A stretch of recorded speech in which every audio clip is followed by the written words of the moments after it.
Well, hello everyone. Welcome in. A little slight late start in the run today. I got screwed up with music and didn't get things up and going as quick as I wanted to on the fly, so we put an extra song in there. So, all right, well, we're on the ramp. We're doing something new. Mainly because I can't find an airline that's going to allow me to fly the 747-200 while I stream, which is fine. That's their rules. You know, we're not going to sit here and quibble over it. What we're going to do, we'll just do it on our own. So, folks, we're sitting on the ramp here, Minneapolis, Minnesota, just north of a pretty good storm complex. But we're in the Desert 1 November 625 US livery. Now, from what I've read, this is actually a real colors that were out there at one time. Obviously, Delta owns them now. But back in a few years ago when Northwest was around, this was up and going.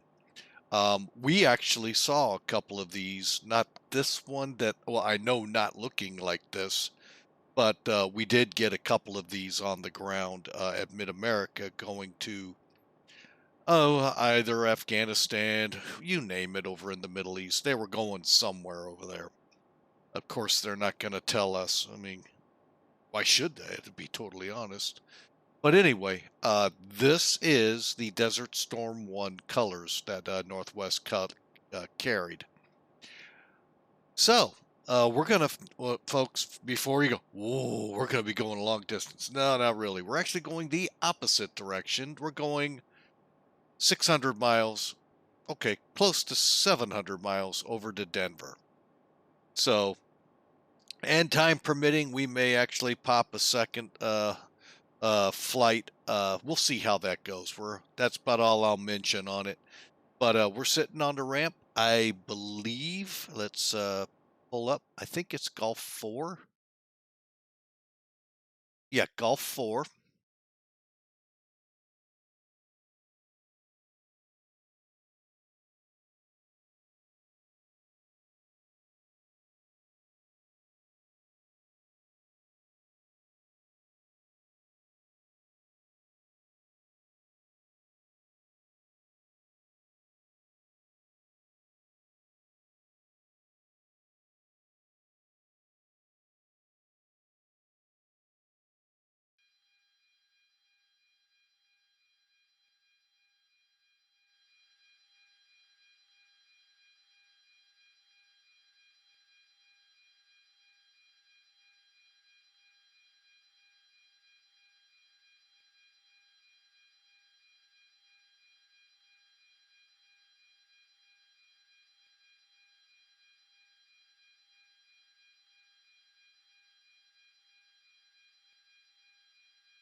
Oh, wow. I clicked on it and my microphone did not come on. That is always a bizarre thing. Folks, welcome into Flying with Mike. Sorry for the, oh, 10 minutes there of probably everyone going, hang on a second, folks. Okay, he's gone. I don't know if you could hear it or not. I've got it set up where most noises in the office get blocked, but that's a new one. An air blower for the yard because I have such a stressful life mowing my little 5x5 section of yard in the back. No, they do the mowing, so I am not complaining, folks. Today would be a day to complain. It's a pretty nice day out there. Come July when it's 100, I'm thankful they do it. So as I was saying, folks, outside you saw the livery of Desert Storm 1. November 625 US was painted that way in remembrance of Desert Storm 1. And Northwest was known as, I think, flying the majority of the people over. I don't know. I don't want to be the one to quibble over that because I don't know where they got their figures from. All I know is we saw a lot of North American. We saw 4 heavy United aircraft. U.S. Air, we saw Northwest a couple of times. So, and granted, we aren't the only airport they went out of. They went out of many airports. So, maybe more went out of the East Coast than the middle of the country. Who knows? It's not for me to quibble. But anyway, um, that is a livery they had up through, I think, to the Delta buyout. So, all right, what I was saying when I finally realized my microphone had somehow stayed muted, um, this kind of sets you up to think it does more than it does. It is strictly a calculator. So you come in here, you say, let's just say you go presets, 75%. That's what I did. There's a couple of different 75% if you click on it, which I did, by the way. And that's all it's going to do is give you what that looks like. And then you can come down to cargo, decide how much you want to haul. Voila. And over here, it gives you what that passenger count is. Now, I adjusted slightly, 302, and the payload, I think I kept the cargo deck. I kept the same, so we're at 484,869 on our zero fuel weight. Now, it does calculate fuel. The trip today is 660. Where's my cheat sheet? 660 miles roughly to Denver, Colorado. Minneapolis to Denver is the flight today. So we stick that in there. SimBrief put us up to 30. Actually, SimBrief adjusted that. Standby. I found that with Sim Toolkit 36. Okay, so upped our fuel a little. And we'll just roll back a percentage. That's pretty doggone close to what SimBrief did. All right, so that's how it strictly calculates, does not load. I can't stress that enough here, folks.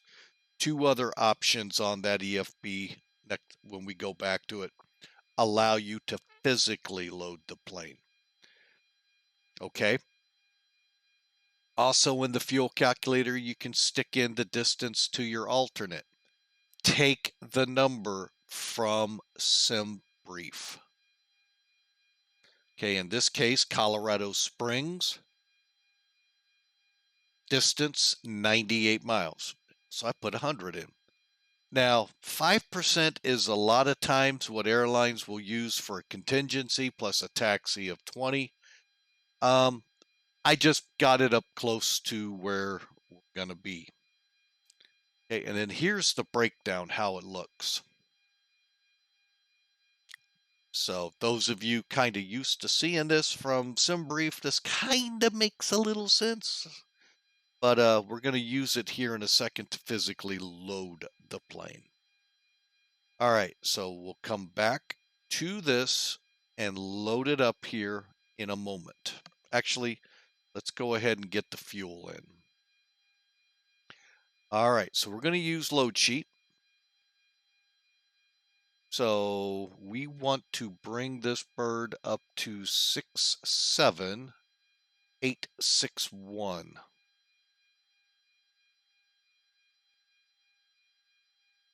All right, now in order to do that, as you saw, it only moves in thousands. Forget about trying to get it nailing that 67861. Go to 68. Now you can call the tanker to do this, or you can instantly do this. Calling the tanker will take time, folks. Just let you know. It is gonna take probably every bit, in this case, 20 minutes to put fuel on. Or, like I like to do, instantly load it. And boom. We're up to 68,000. Don't believe me? Look at our tanks. They're loaded. Okay.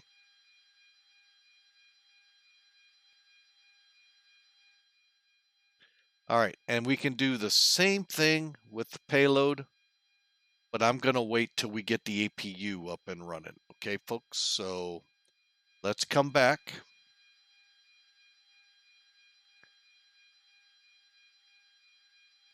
And that's exactly what I'm going to do right now. Start up the APU. I've already done the squib check.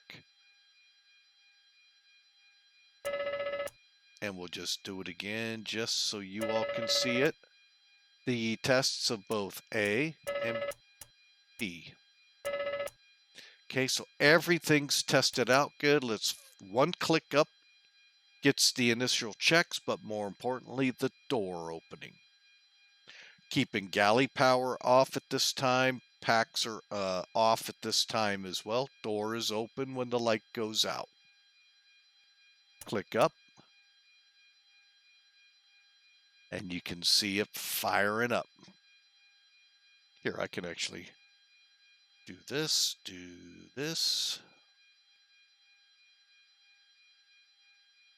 Can actually see the needles. Okay, so we're at 100% RPM, oil quantities, everything, EGT looks good. All right, one thing I like to do here is do a quick check. Oops, you know what I forgot to do? Hang on. Yeah, that one. Because if you don't close those, folks, it won't bring up your hertz.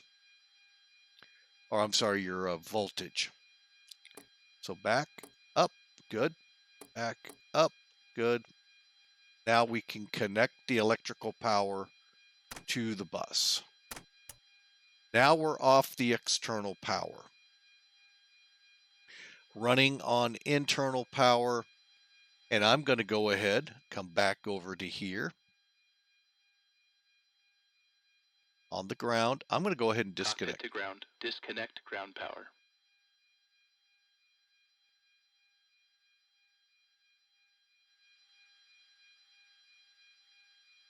Okay, disconnected. Ground power disconnected. Okay, let's go ahead. Start bringing on our galley power so the flight attendants can start doing their checks and readiness back there. Same time, we're going to go ahead, turn trim air on. Isolation valves are on. I'm going to bring on pack 2.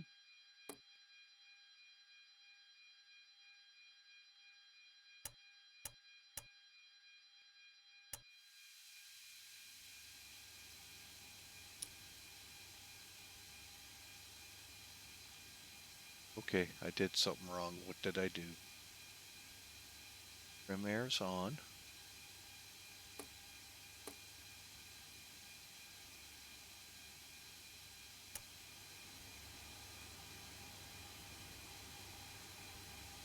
Oh, I know what I did wrong, folks. I'm silly. You know, it always helps to have the bleed air on.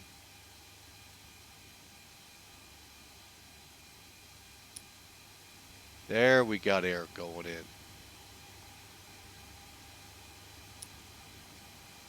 Now we're at full pressure. For airflow, we're looking good. Up top here, go ahead and kick on another.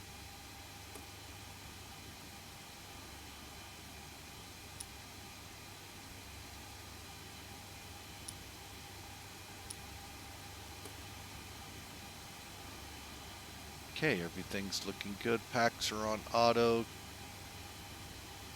Okay. While I'm here, let's set our flight altitude to 38, which is actually going to be 39. Now, why we go 1,000 over, if you ever really looked at VATSIM, it's the same in the real world. Just because your dials says you're at flight level 380, in the real world, you're not. In the VATSIM world, you are not. You are in at an altitude set to the transition pressure of 2992. Real world pressure may actually put you 37.8 or 38.5. Who knows? But that cushions the pressurization system to make sure you're there. All right, Minneapolis altimeter 04.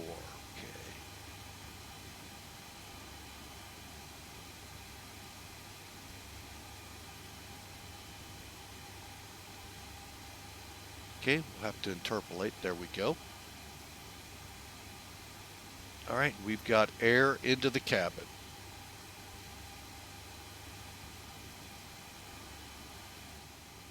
All right, so now I will start loading the people. Now, I actually did this, folks, and it does take time, and you'll watch this number go up, this number go up, and the cargo all go up. You know, I do it the same here as I do the fuel. Whoop, it helps to do that first. That way it knows to load. If you use the load sheet data, that's that sheet that you filled out on the calculator. Using that sheet, it filled this in. So we have 27,000 pounds of cargo below the decks. They can probably a little more than the fare in those seats.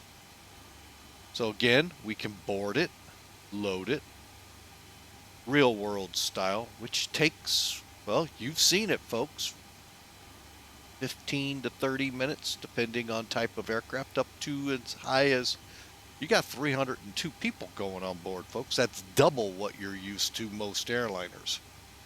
So, you know, it could take close to a half hour,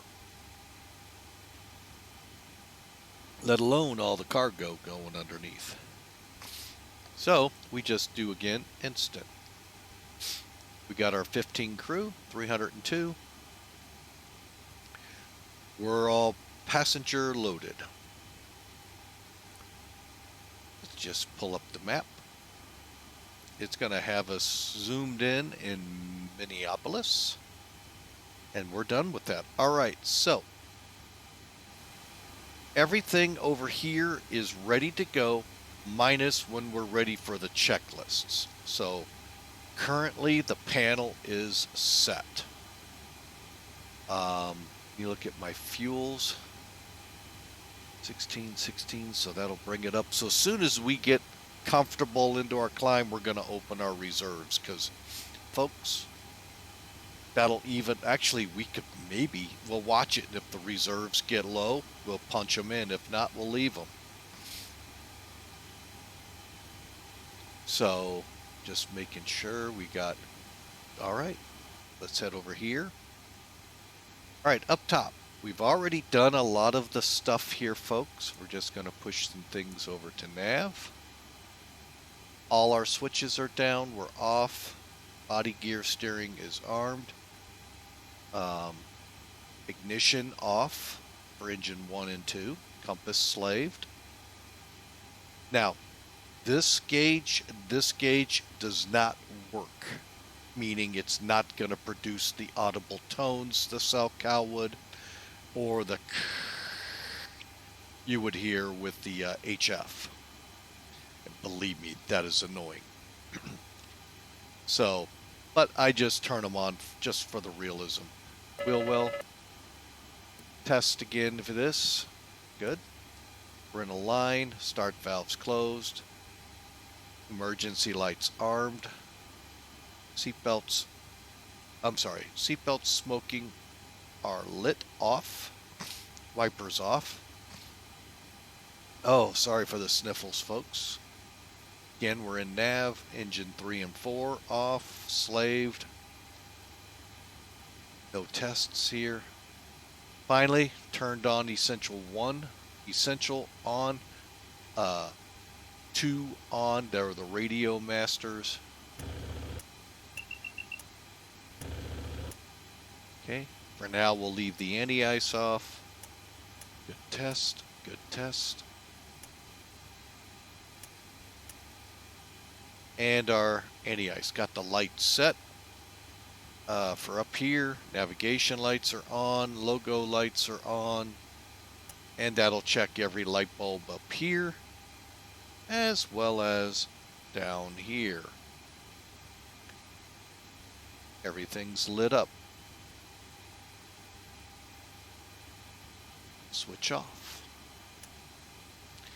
Overhead panel. I did a lot of this before coming on, folks. Stand by one.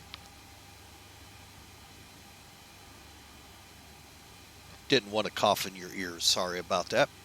All right, so let's move down to the bottom. Now we start doing some things, okay? So first thing we need to do is get us an ILS frequency here for Minneapolis. You'll understand here a little bit more. Those of you familiar with the plane already know what I'm doing or getting ready for. Okay, let's put in 110.3. All right, what we're going to be doing is what's called an up, left, down, right check. So if we go, so what that means is on our gauge right here, folks, when I click it up, you're going to see this go left and the glide slope up, both gauges. Now I have removed the yokes, so we can do a lot of these tests without it here. Up, left. Glide slope's good. Now down, right, we're not going to see the needle move other than maybe on the HSI. And there's a good glide slope check. You can also do this with the, and the flight director is good. Okay, these are all off. Go ahead and do the same frequency over here, it won't hurt. 15.3 I'll put in now. Okay. Alright, so now 120, we'll get this set to the proper speeds here in a minute. They're off. We'll get that on everything set. Heading off, off. If you don't mind, let me get us to 5,000. So when we do our altitude alert check, it'll be available. Flight director's on, working. And here we go. Glide slope up. Indication left localizer. And make sure the test flags go away. So they look good. See the test flags back again saying glide slope down. And glide slopes down. Needle moved. We're good. Off with that.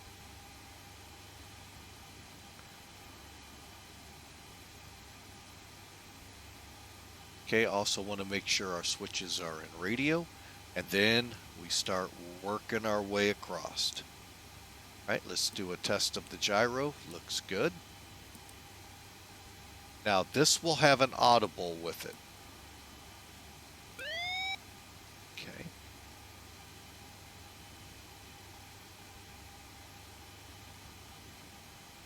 I just set it when I'm coming across. Okay, so we're doing here we'll get it zoomed in. Instrument warning test. Okay, it'll be over here too. Okay, so coming up here, max indicators are reset. Altitude, push the button, drop the numbers.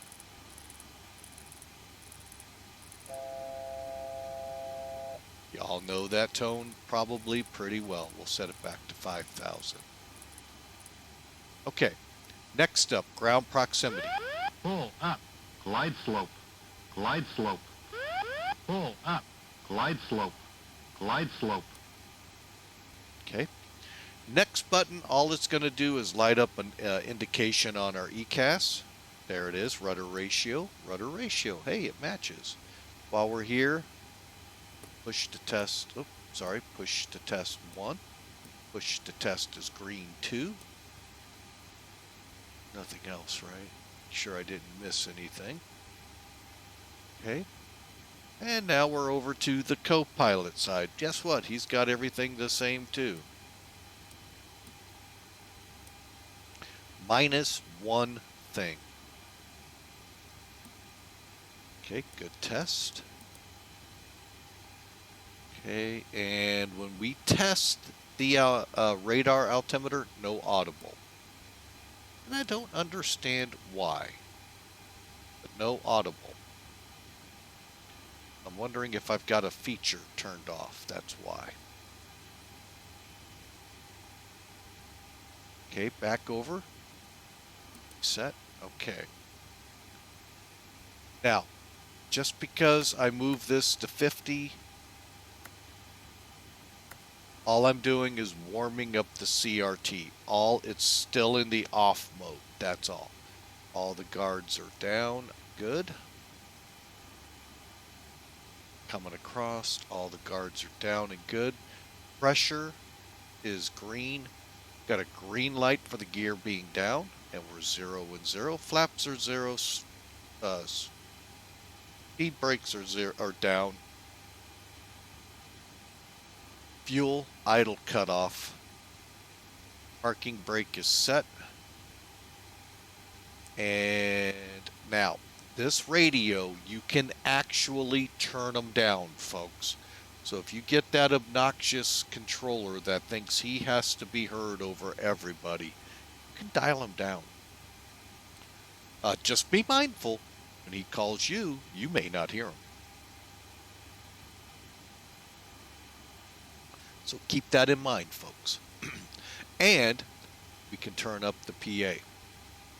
Or turn it to where we don't hear him. It's up to you. I like to run with it just enough so I hear him.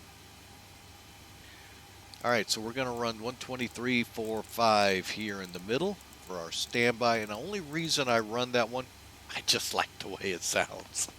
1, 2, 3, 4, 5. Unicom for VATSIM.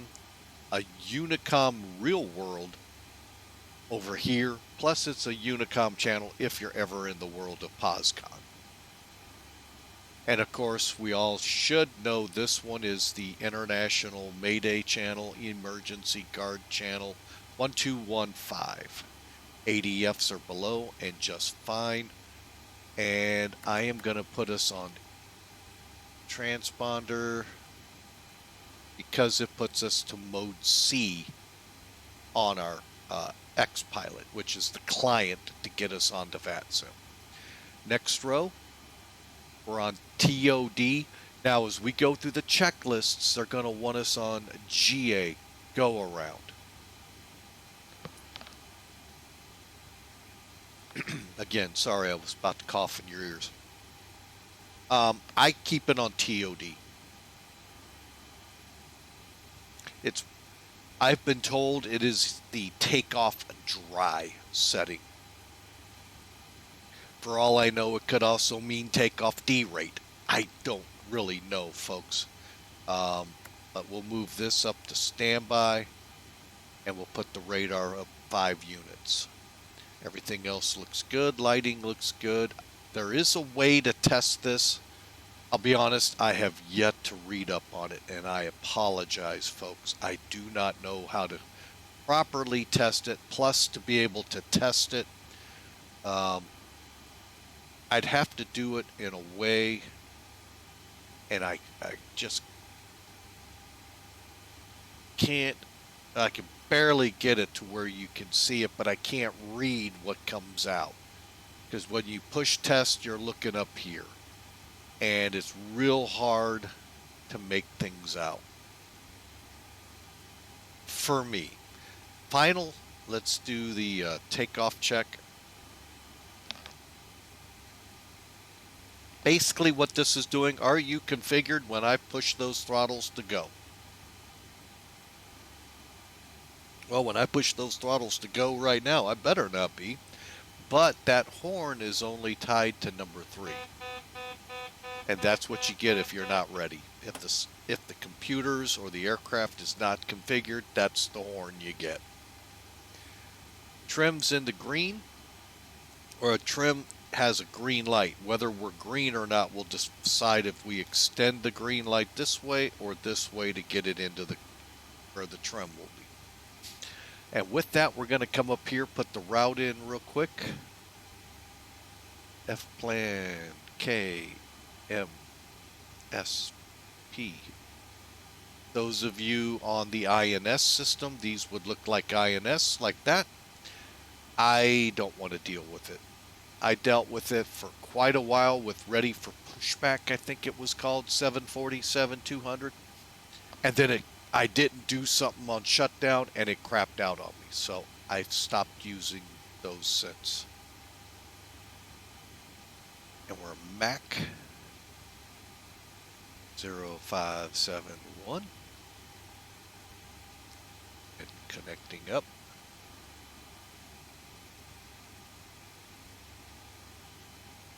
And we are a Boeing 742.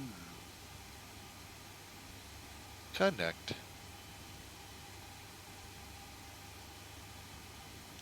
Alright, so we're actually going to be on, folks. Let me, I sure hope I did that right. Looks like Denver Center is on. Alright, so from here, we just click execute. We go here, and looking at our flight plan, which just, look at that, nicely came up. We're going on the Shep 9, off of runway 12, right.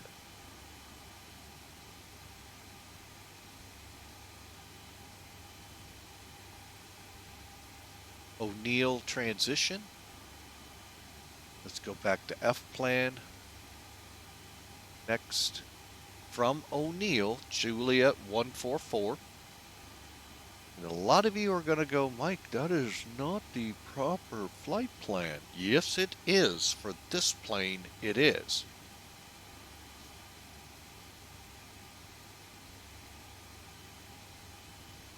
Albeit, I could fly the RNAV.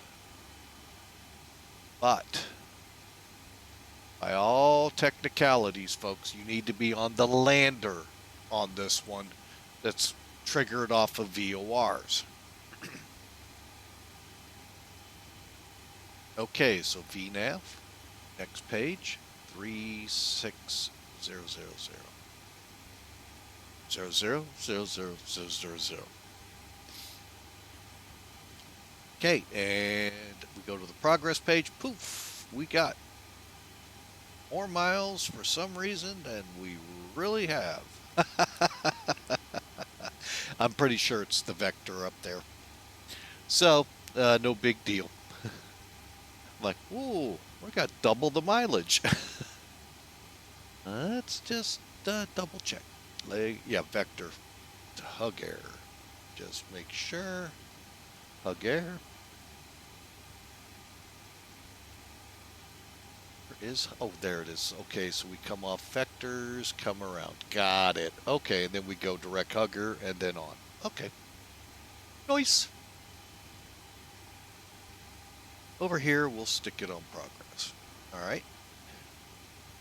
Put that away. And folks, that pretty much ties up and finishes what the first officer will do, because he gets to the plane first while the other two get more detailed information from dispatch about the flight.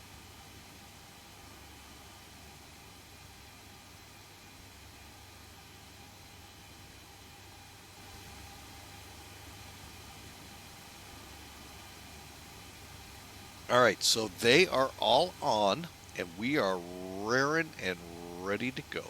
So what we can do is start looking at the checklist. Gear lever brakes. Make sure we haven't missed anything as of yet. So far, so good. Emergency lights are good. Okay. This one should be good to start. Before start checklist, please. Gear lever and lights. Down and check. Brakes. Parked. Start levers. Off. Radios. On and check. Flight control hydraulic power.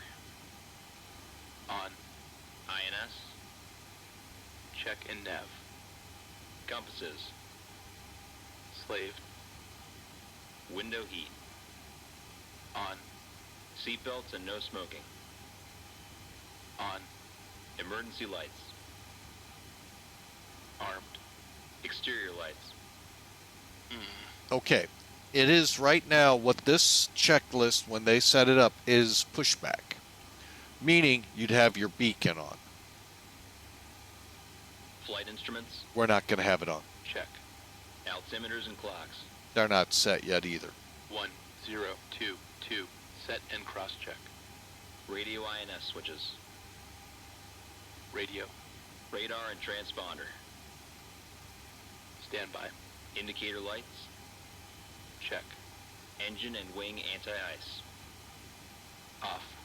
Stall warning. Check. Mach airspeed warning. Check. Auto brakes. Check and off.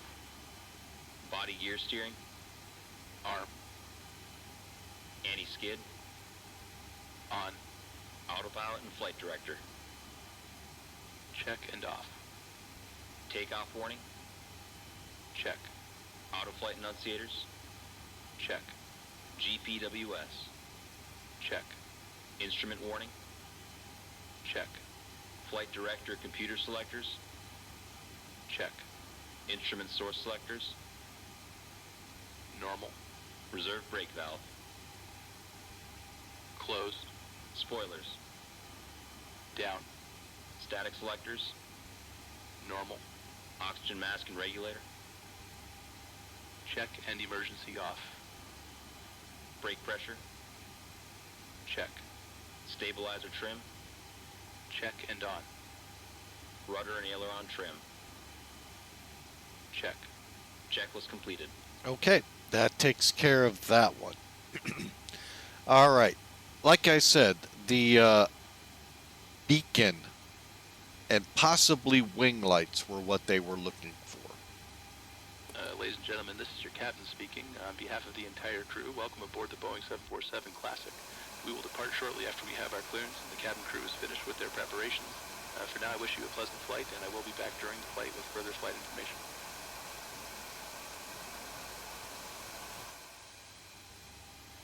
And there are messages. Folks, these were, as billed by Felis, real-world pilots, flight attendants that did the announcements. Okay, so... All right, so we've got that checklist done. Now the one that we always run into hiccups. So, let's find them. Battery on. APU panel. Check. Auxiliary power. Check. Engine oil quantity. Check. Fuel quantity. 67603 pounds. Fuel panel. Wait. Okay. And I know why we're waiting. I didn't turn the valves on. Oop. Helps to have fuel in it. No fuel in the center. At least Check and set. Pressurization controls. Check and set. Bleed controls. Let's see. Again, setting for pushback, so we'll go ahead and turn them on. Check and set. This. Hydraulic quantity. Check. EPR computer. This. Minneapolis traffic, ICER 656, 737, pushback and start from the Humphrey Terminal, Minneapolis. Oh. That's the one. We'll skip it. See, it's supposed to be Circuit breakers. going. Check. Indicator lights. Check. Electrical panel. Check and set. Air conditioning controls. Let's see.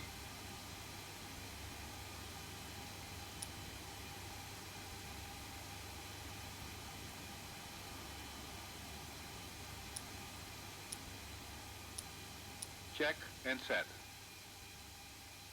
Fire control and wing overheat panels. Check and set. Equipment cooling. Check. Passenger oxygen. Check. Hydraulic panel. Check and set. Fuel jettison panel. Check. Crew oxygen. On. Oxygen mask and regulator. Check and emergency off. ADPs off. Checklist completed. All right, so that takes us to after start. All right, folks, so we just need to do a couple things here. I need to read this.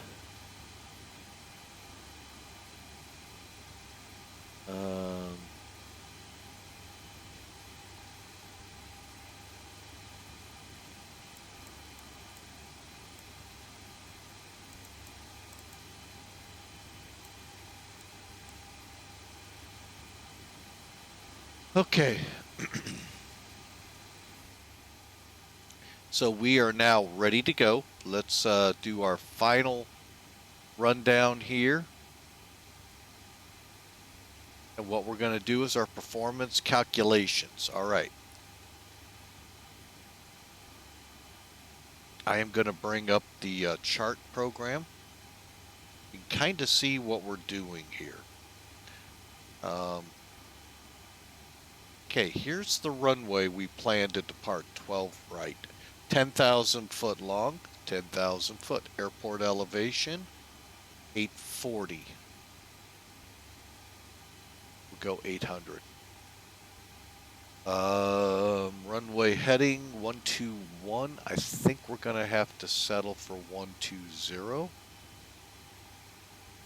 And the runway is dry. Outside air temperature. Real world.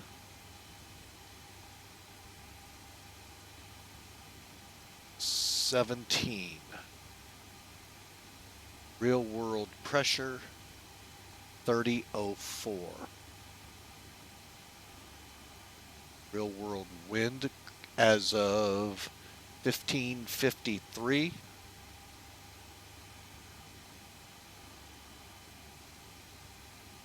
Uh, 090 at 6.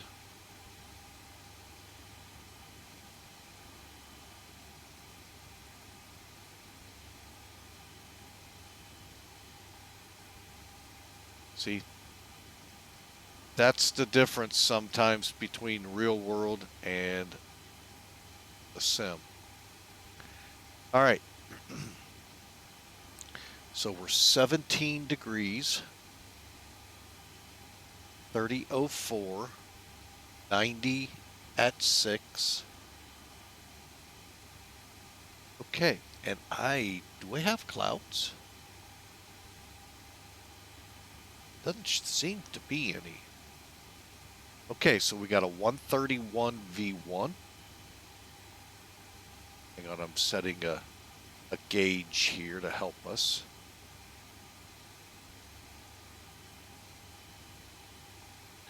(131), 140, V2 154. Okay, we'll save that and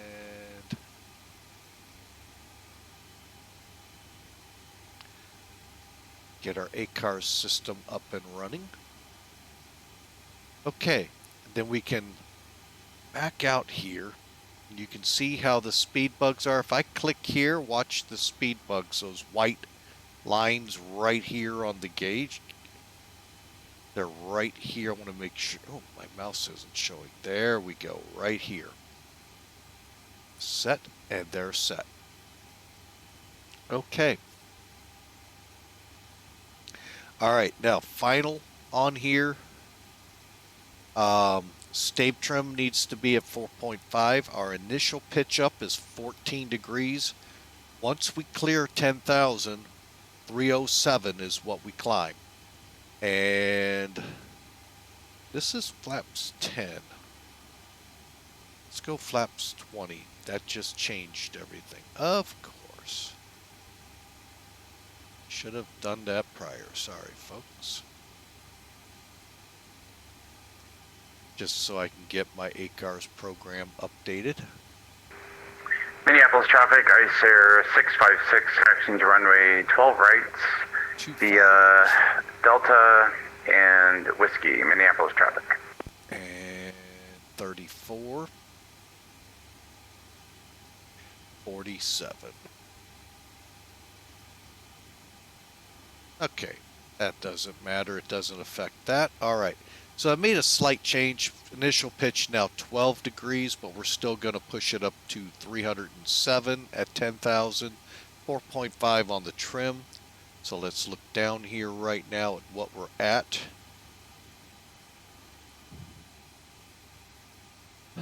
I think we'll be okay not having to extend it. And by that all that does is that green light goes up, so when the calculator goes through it, it'll be able to adjust. All right, airport. Okay, let's bring me onto the map. That is right where we're located, folks.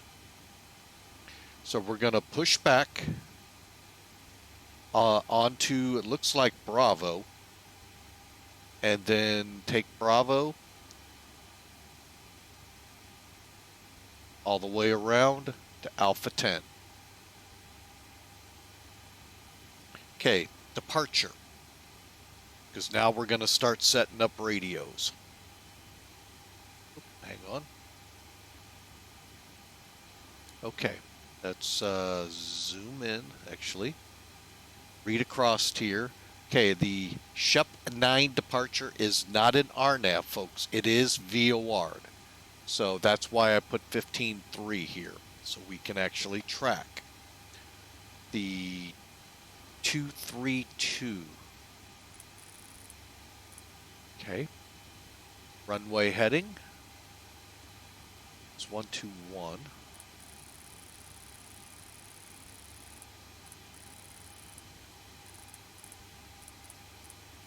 Okay. All right. So frequency-wise, we're looking at 124.7. Transition 18,000. That's anyone in the U.S. should know. Duh. Okay, so 12 left, right DMEs required. At or above 3,500 feet at DME 7.0. Okay, non-DME. Here's that. All right, 12 left and right. So we're gonna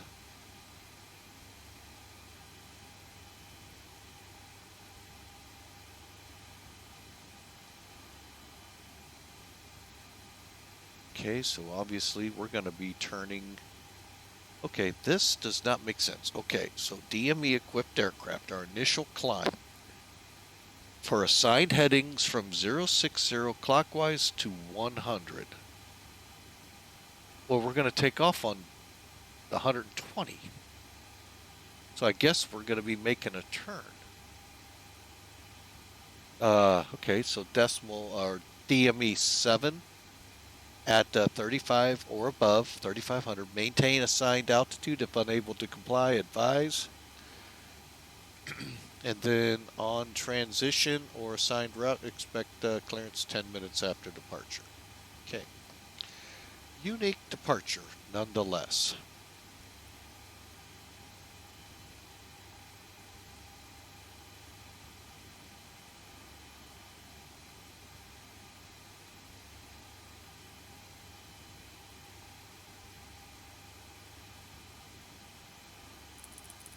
All right, we'll go 100.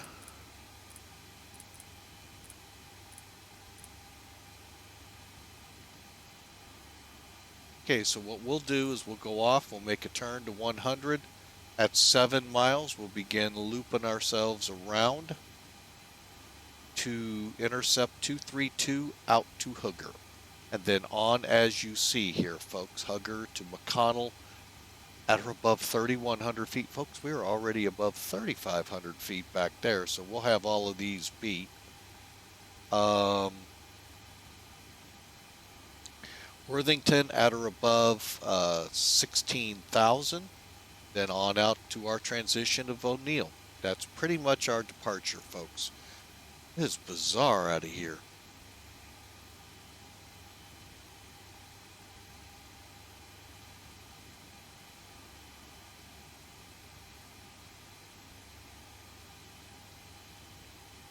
Okay, I'm gonna enjoy this, I guess. All right, interesting.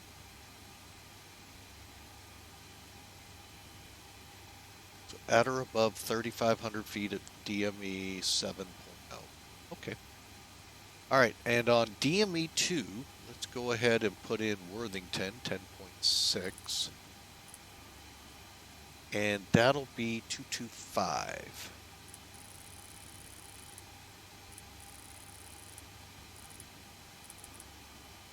Okay, so that's how that should transition. We'll leave it at 154, even though I'm going to take it up to 240 here shortly. All right, so that, folks, gets us ready to start up. Nice thing, I'm going to go ahead and put this on the map.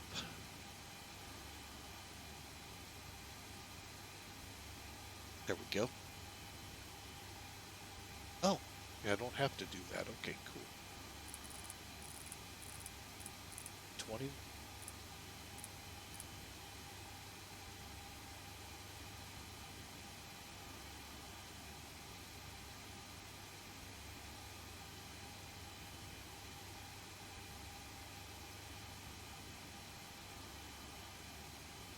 Okay. All right, folks, let's get this thing ready to push back.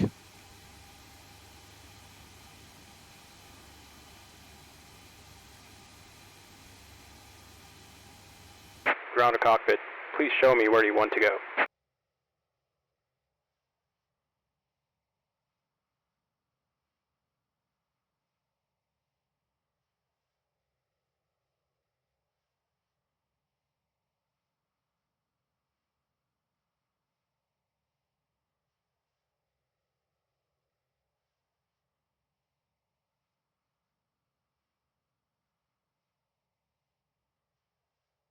Ground to cockpit. Tow is driving up.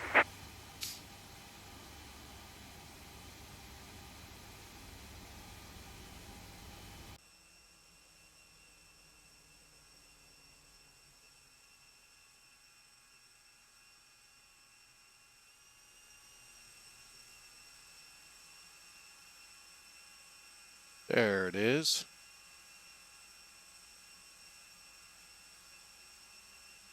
All right, we got some things to do in here, like... Minneapolis traffic, ICE 656, lining up and departing runway 12 right, departure to the north, Minneapolis.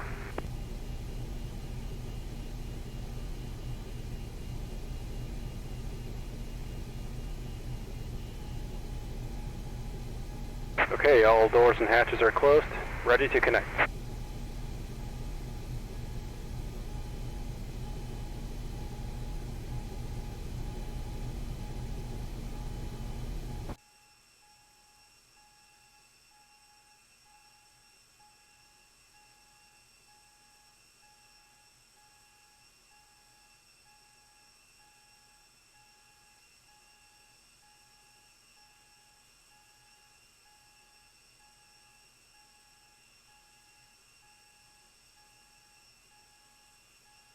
Okay, it looks like we're not going to be able to get that jetway to come back. That's fine.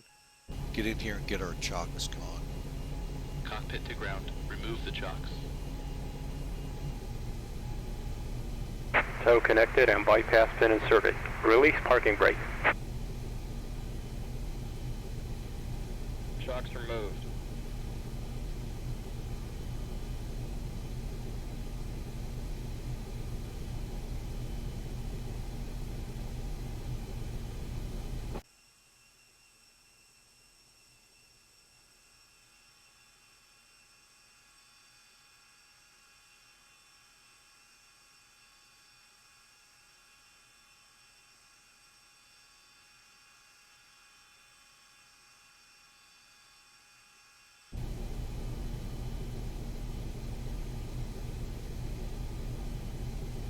Parking brake released.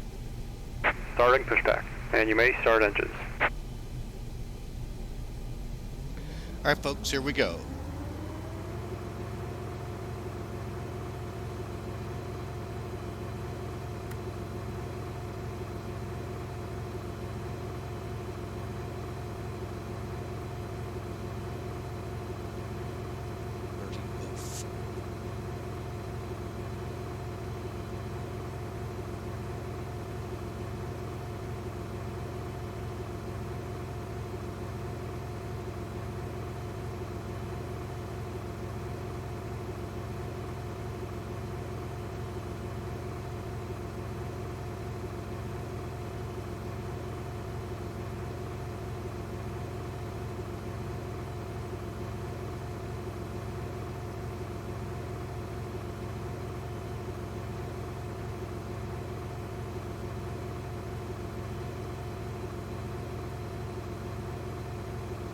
All right, now to start engines.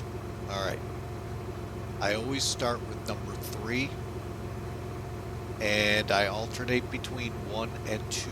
That's why there's 2 valves. Minneapolis traffic, ICER 656, clear runway 12 right, last call Minneapolis. Ready to start the engines. Okay, Ready for engine start. here we go. Starting engine 3. Start of Hellhoven. Okay. Now we don't, well, we can. N2 is building up right here. And I probably need to shut it down. I forgot to do some things. Starter off. Let's get up here.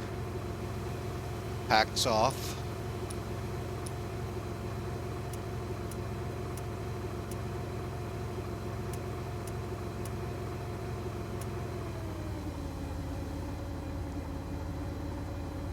Starting engine 3.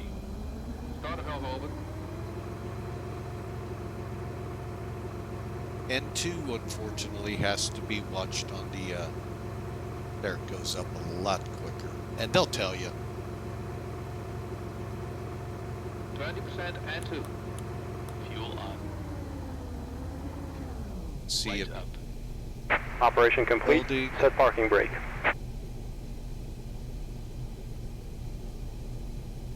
Parking brake set. Starter Disconnecting tow. Stand by. off. Engine stabilized. Okay, now we can start. Starting engine 4. Start of Hellhoven.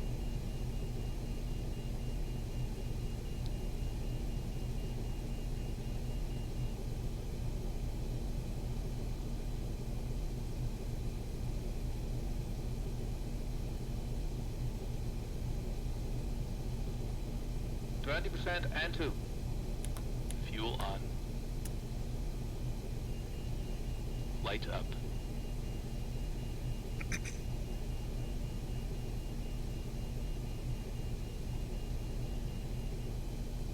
Starter off. Hose disconnected and bypass pin has been removed. Hand signal on the right. We'll see you next time and have a safe flight. Engine stabilized. Perfect. All right, now we're going to start 2 at once. Starting engine 1. Starter valve open. Starting engine 2. Starter valve open.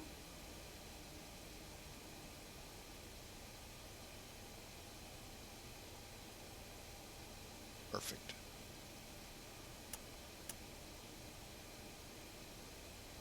%20 and 2. Fuel on. 20% and 2. Fuel on. Light up. That APU, folks, is strong enough to handle up. 2 engine start. There goes the tug away. He stood out with the pens in his Starter hands, off. and then we're ready to go. Starter off. Engine stabilized. Engine stabilized.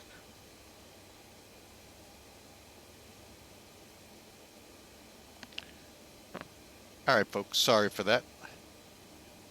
Okay, so we got all the engines fired up.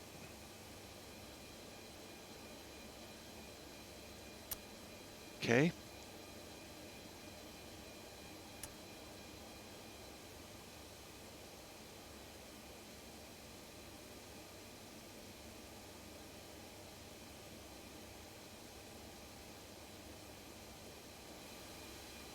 Okay, so now I'm going to, first off, before I do that, get our engines on the bus. Okay, everything's set here. Bleed air off.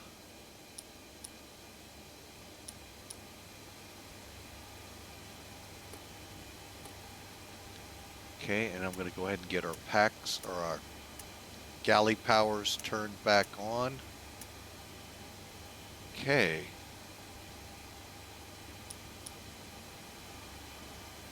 We are raring and ready to go. Back doors, door warning lights out. Let's make sure. That's these lights right in here. Okay. Hydraulic panel checked.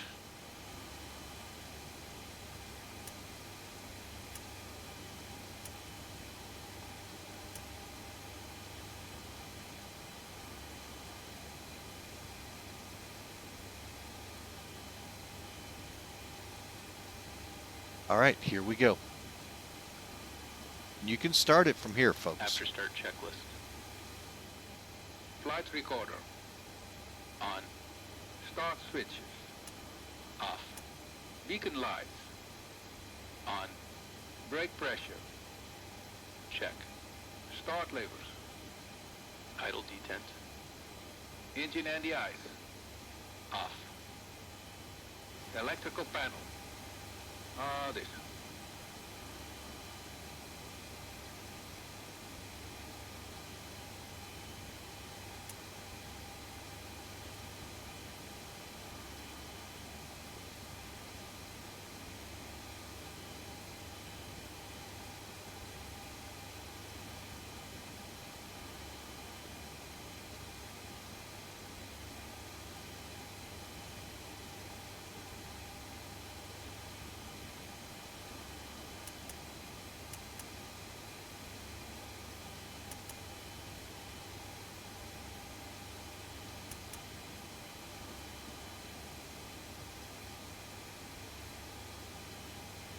All right. Oh,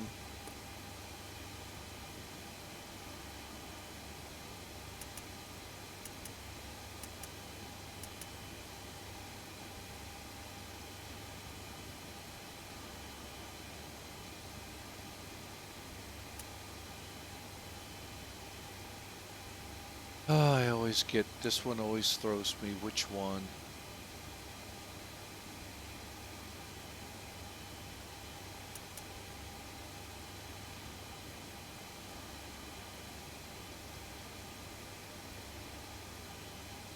Okay, we're going to skip it because I don't know which one it's looking for. Hopefully that won't cause us a problem. Back valves. Open. Dual warning lights. Out. Hydraulic panel. Check. Flight recorder. On. After start checklist completed.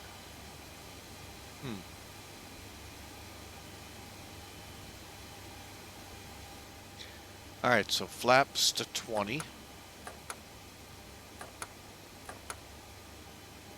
Flaps 20. Probe heats on.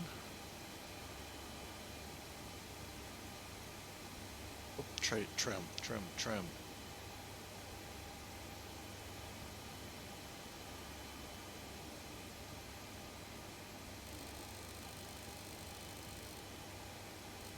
There we go.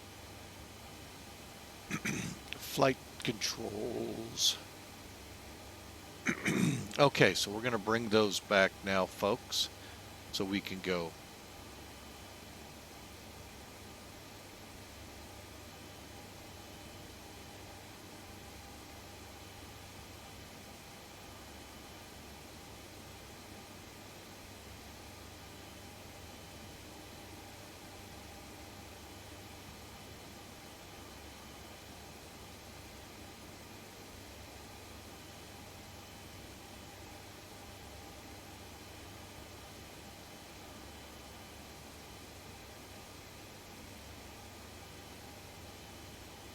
Okay.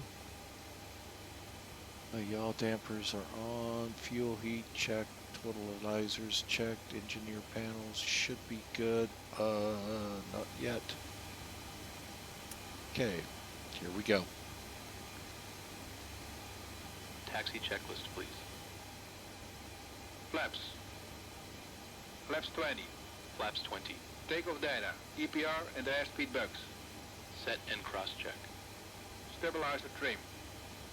Set in green band. Probe heat. On. Flight controls. Check. Yaw dampers. Check. Seat belts and shoulder harness. Check. APU. Off. Fuel heat. Off. Totalizer and gross weight. Set. Flight engineer and pilot panels. Check. Aft cargo heat. Normal. Seat belts and shoulder harness. Check. Taxi checklist completed. Okay, and finally we are ready for before takeoff, which we'll do as we move. Here we go, folks. We're going to go Bravo only because it keeps us with this long wingspan away from the runway.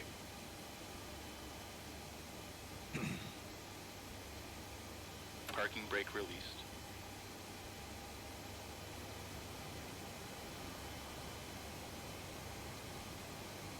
Cabin crew, arm slides.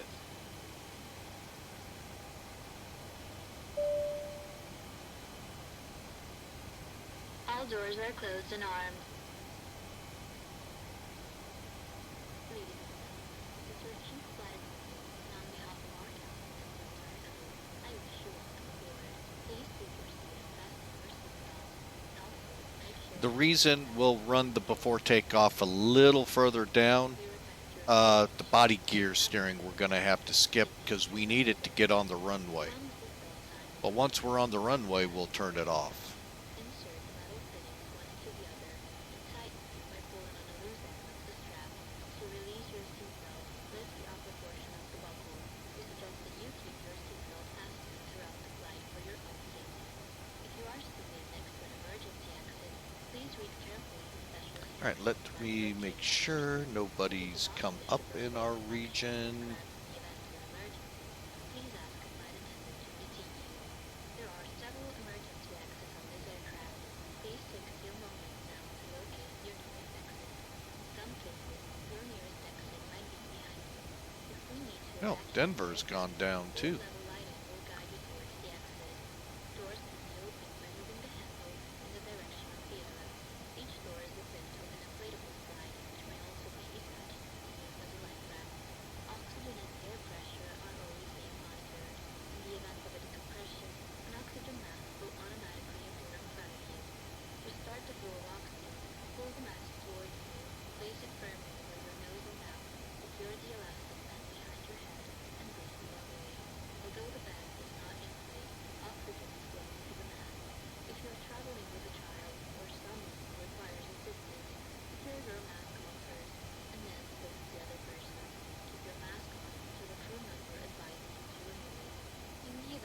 Alright, so we are just now coming up to the de-ice area, which is pretty heavily used, obviously, in the winter time.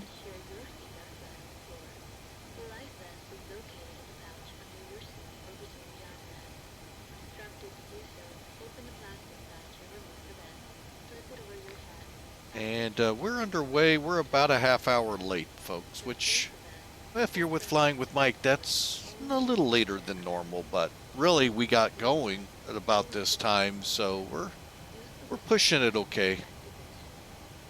But yeah, this is where you would pull in to get de-iced.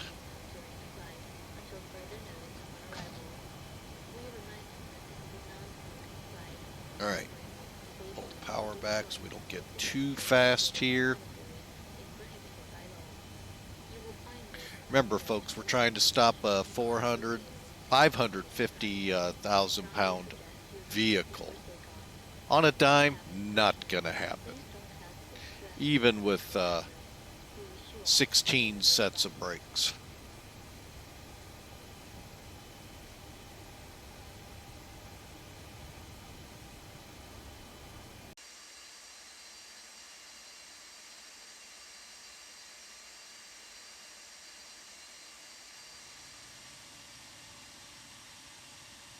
Over there's the cargo area. I've been there a couple times with FedEx.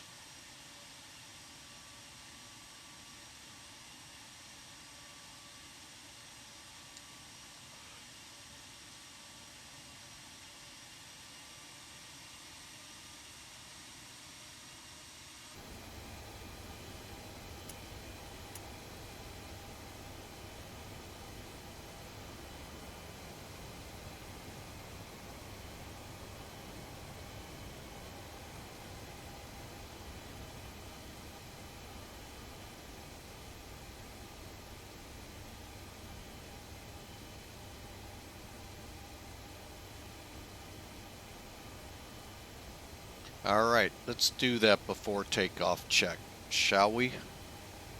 Icing considerations. Let's take a look real quick. Significant weather-wise, thunderstorms. We'll go ahead and run with engine ice. And that's AI traffic, folks, not nacelle. Not VATSIM coming in. Should be Delta.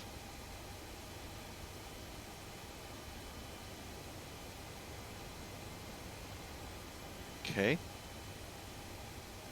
What else do we have over here? Cabin alert. Let's make sure we're raring and ready to go. Cabin ready. Cabin crew, take your seats.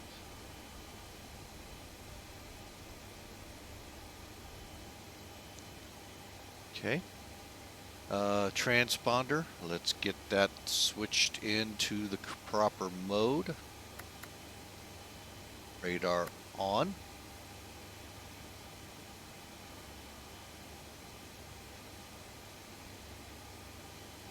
Ignition, flight start. Okay, so we're going to put them all in flight start.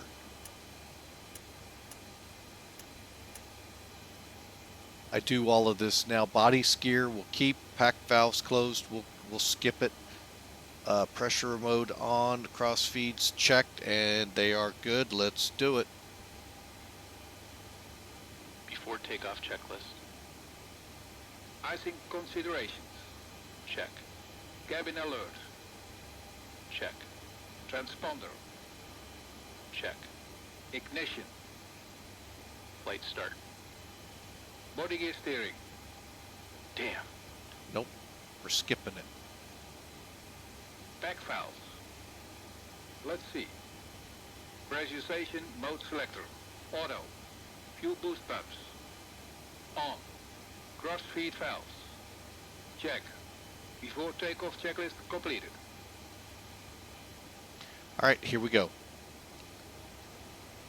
Minneapolis traffic, Mac Air 571 heavy. Departing 12 right.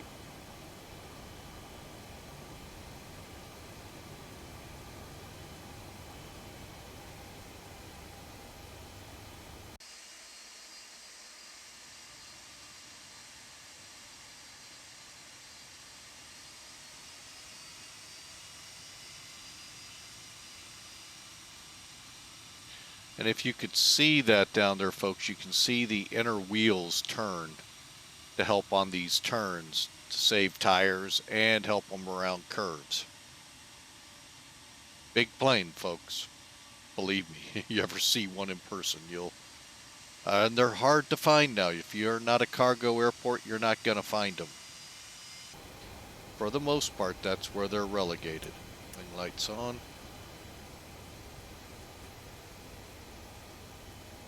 Lufthansa still flies them in passenger service for hundreds, 200s, no. Cargo companies, I think Atlas has a couple, but maybe not. They may finally have all the 200s gone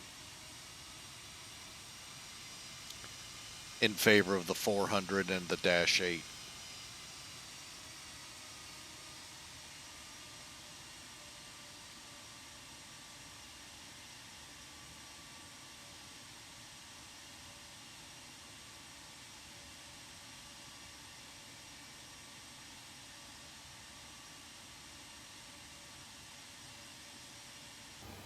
Okay, go back here. Lights are out on the body gear steering, so we can now go up here, turn it off. Lights on while we're here.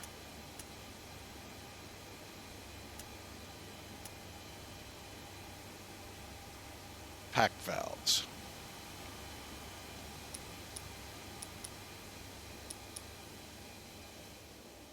All right, we are raring and ready for takeoff. Here we go.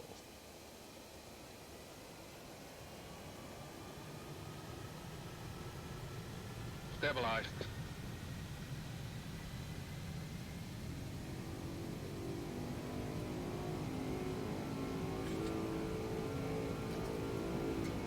Cross set. Speed alive. 80 knots.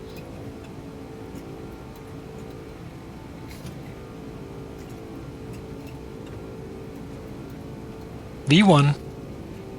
Rotate. Rotate. V2. Positive rate. Gear up.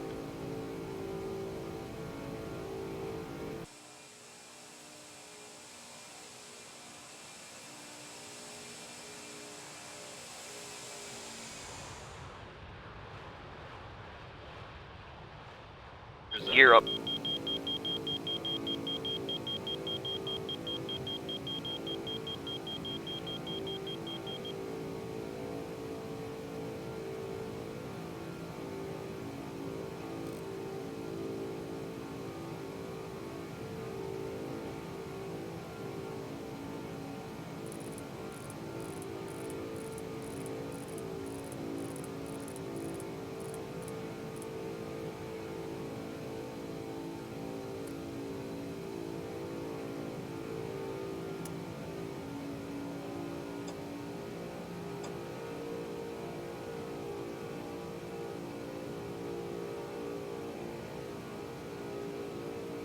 Now's the level off.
Flaps 10.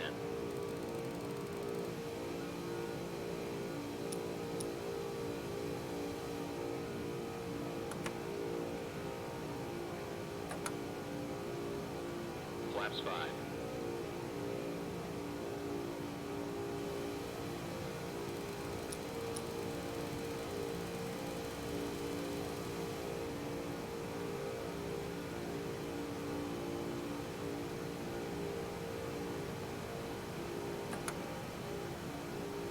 Flaps 1. Flaps up.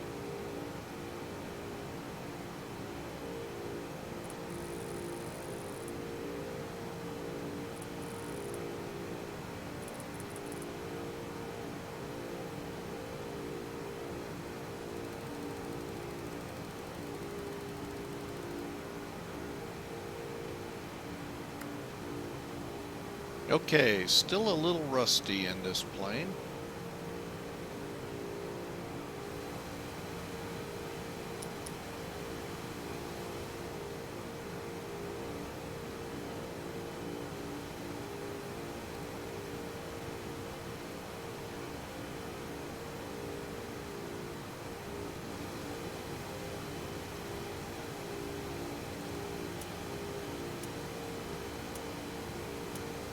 Okay. 10,000. 10,000 feet.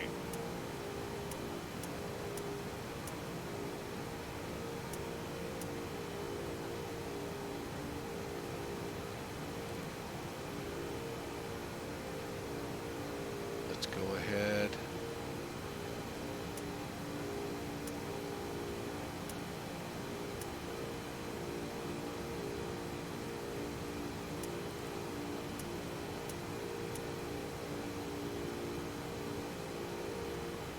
Okay.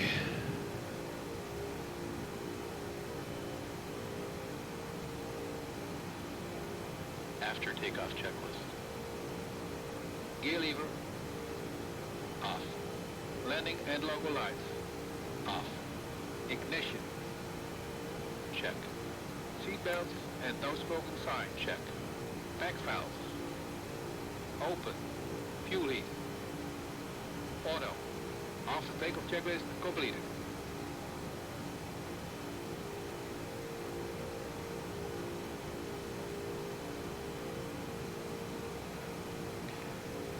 All right, folks, we are 10,000, so I can run us up to 307.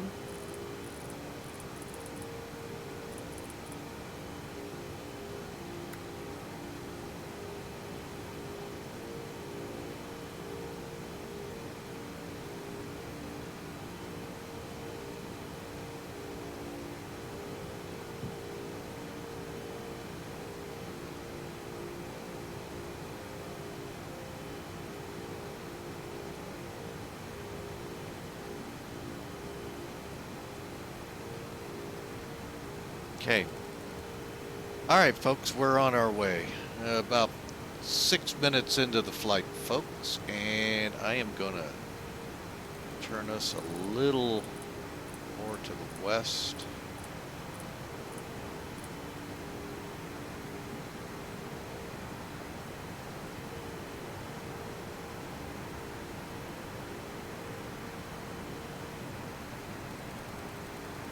And we're going to just go direct.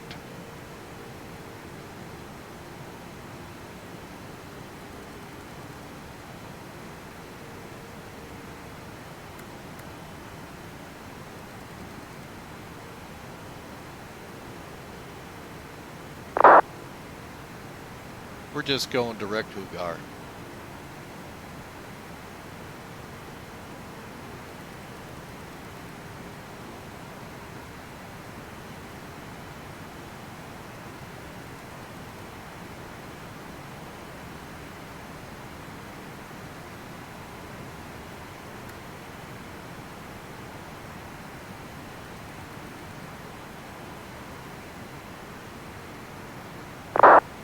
All right, and now that things have quieted, keep it climbing. All right, I think we're settled in. I don't think there's any more checks. Nope. 18,000 feet. And let's do our final.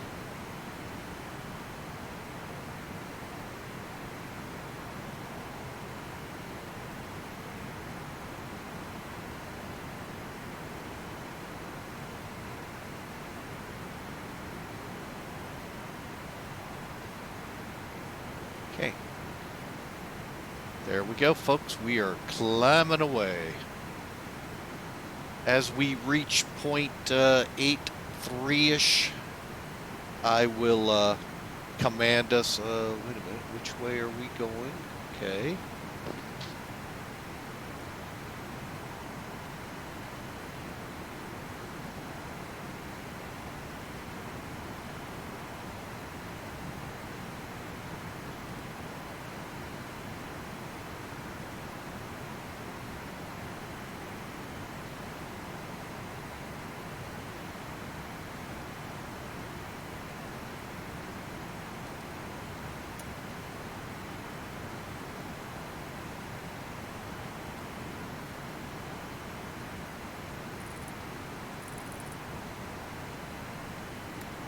Okay, let's pop over to here.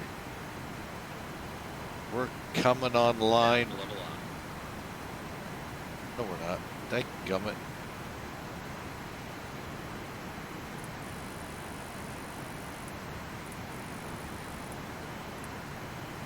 All right, that'll keep us going.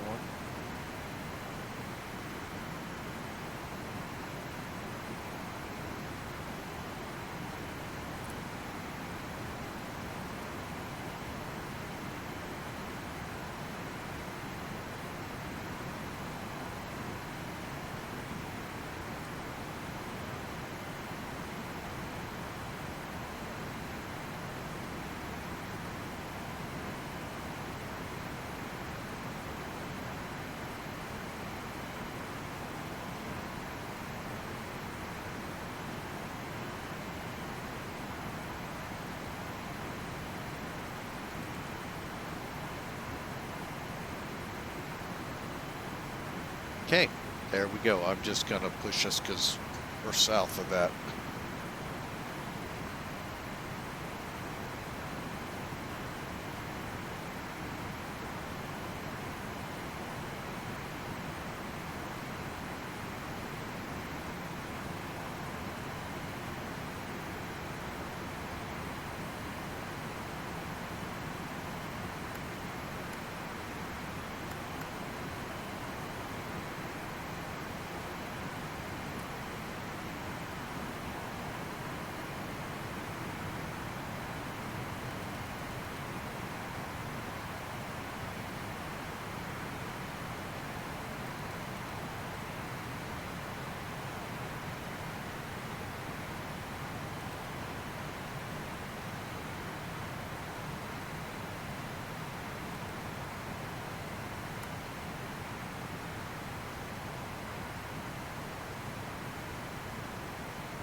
Okay, we're on our way, folks. Next fix 30, 38 miles. What's next? It can't be. It's only, oh yeah, it is. Okay, we're on our way.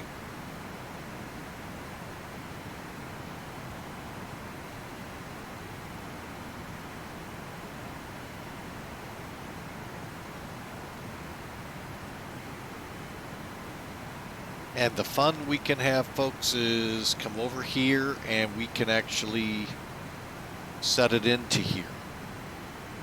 All right, so our heading is 240-ish. There we go. We're through 28,000 already, folks. Remember, we're really light on this fuel-wise. And I do plan to open this up here. I'm going to get reacclimated. Couple of short hops to get me reacclimated and then let her loose.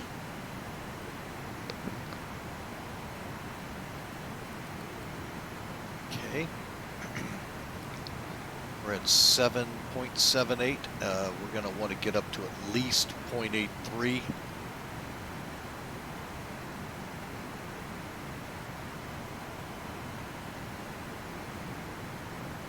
And there you go, folks. Any questions? Sorry, folks. I have been kind of head into cockpit only here. I do apologize for anyone that may have come and gone. But we are on our way.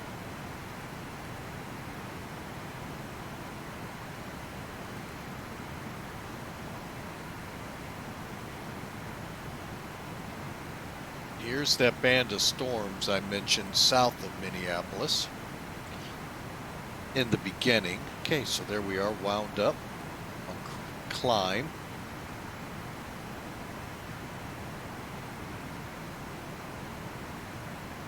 Okay, now we're at point 8, and let's get in the middle here.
Okay, and for the next 3-ish thousand feet, we're going to maintain 8.84.1 or 841 in our climb.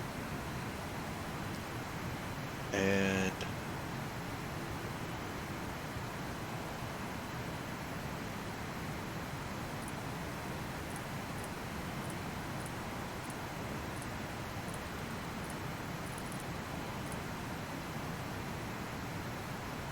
oh, nice. DMEs are out again.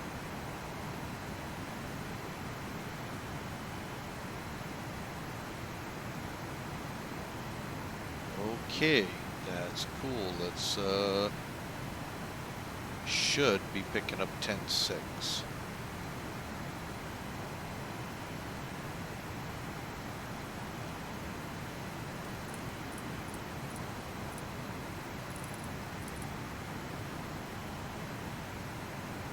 Just doesn't have a DME. Okay, we are picking it up.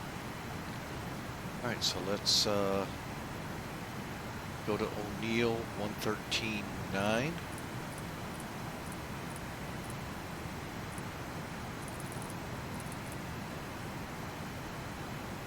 Okay, we're picking up O'Neill. I'm not sure why the DMEs aren't working. 1000 level off.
Ah, there's the DMEs. Okay.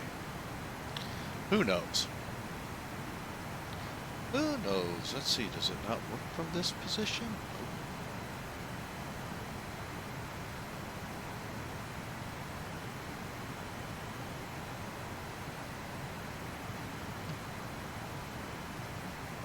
Okay, we can't adjust this. So let's put O'Neill over here.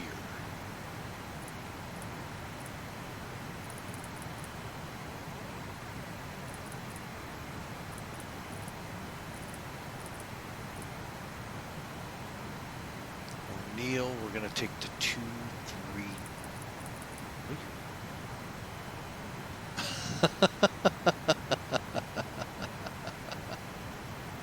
Okay, we'll buy that, I guess.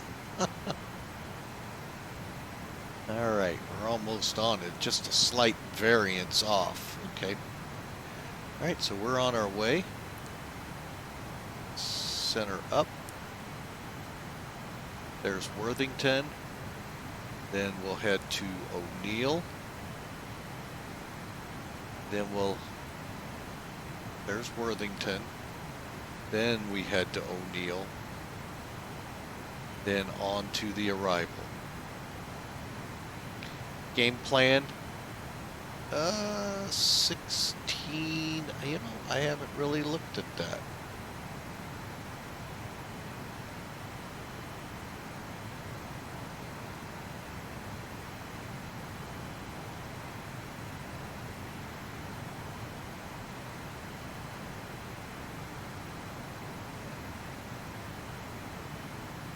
All right, 16 left.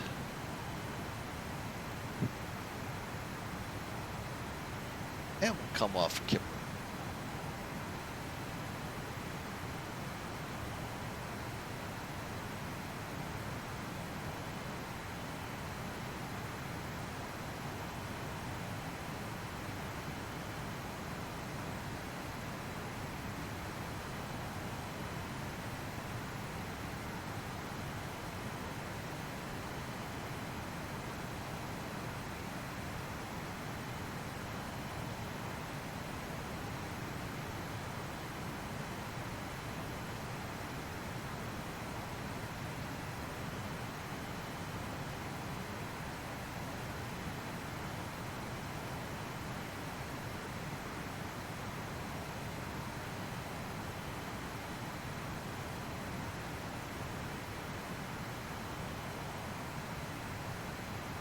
So lander, direct Kipper. Got it. All right, let's find our airplane. Zoom down. Coming up on Worthington in, where are we, 18 miles. So there you go, folks. We're in cruise, 0.853, 36,000. Away we go, folks. Denver is only 400 miles ahead of us. Once we cross Worthington, I'm going to go ahead and program for the arrival into there. Moving this will do nothing to our speed, folks. Although,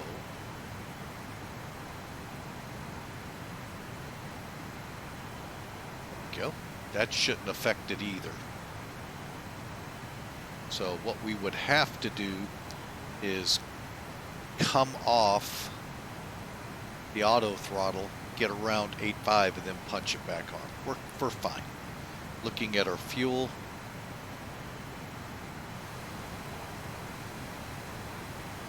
I'm going to go ahead and send it. Comes the fuel in.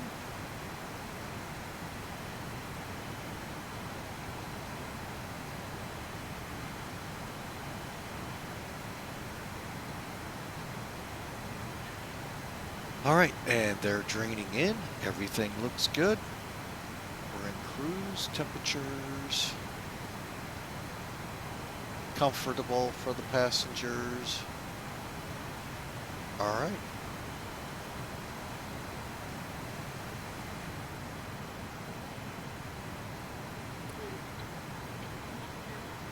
Seatbelt on. However, we always recommend to keep your seatbelt fastened before seating. In a few moments, the flight attendants will be passing around the cabin to offer you hot or cold drink.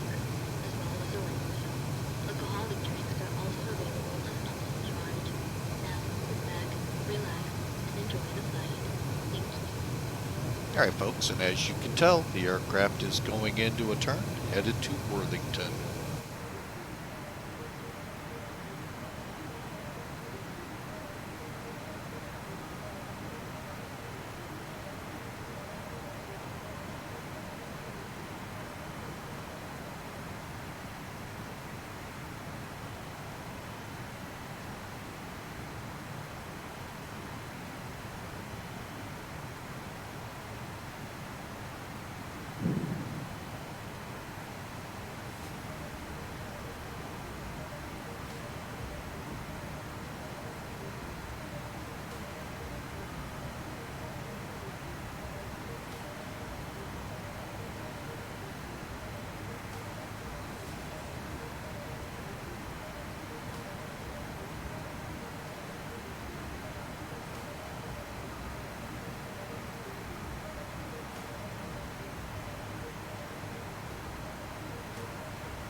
Bit of a windy trip, folks. All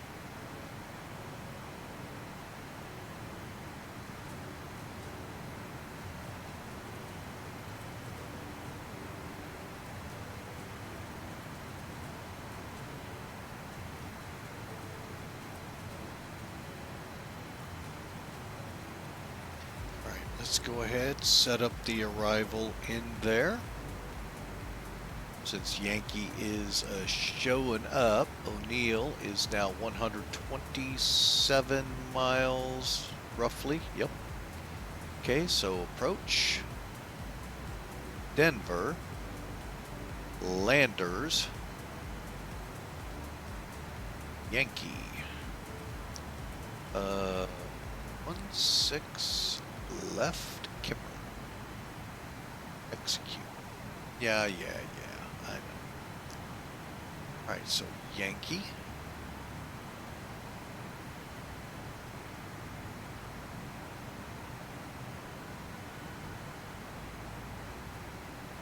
Kipper.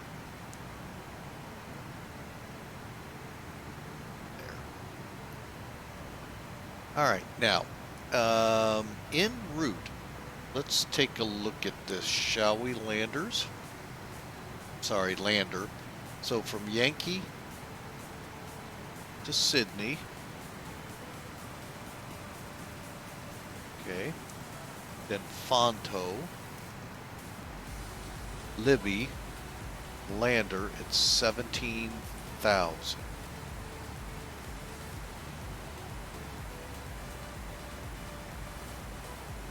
250. You know, I find something interesting here, folks. I watched a bunch of flight simmers. I put it that way intentionally. Not real world. Flight simmers going into Paro over in Bhutan. We're not talking lately. We're talking back when I made the run, probably about this time last year, if not earlier. And they all talked about this infamous 18,000 foot mark on the RNAV approach in, and 250 as being dangerous. Well, we're doing it here. Nobody complains. What's the deal? So, just a general question thrown out there, folks. I don't get it. So,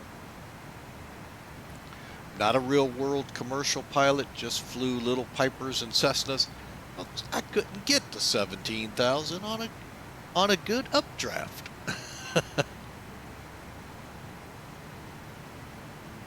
I mean, it would have to be a whale of an updraft, and I would have no lift at that point because I'm way above the aircraft's operating ceiling. Basically stalled.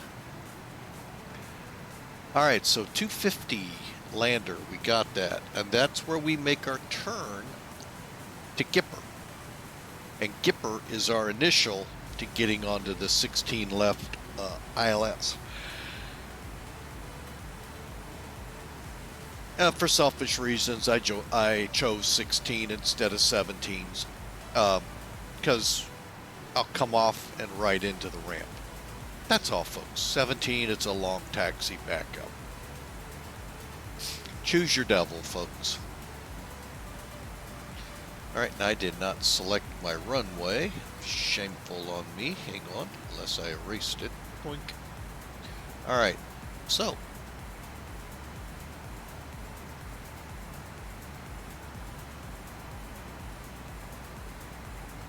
we're coming in what's called the Northeast Gate.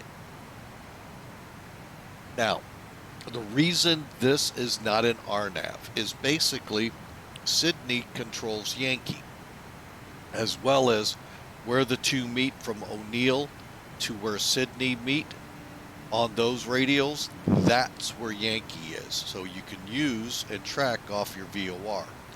Then you come over Sydney, come down, you're on Sydney for a while, and then you're on Mile High for a while.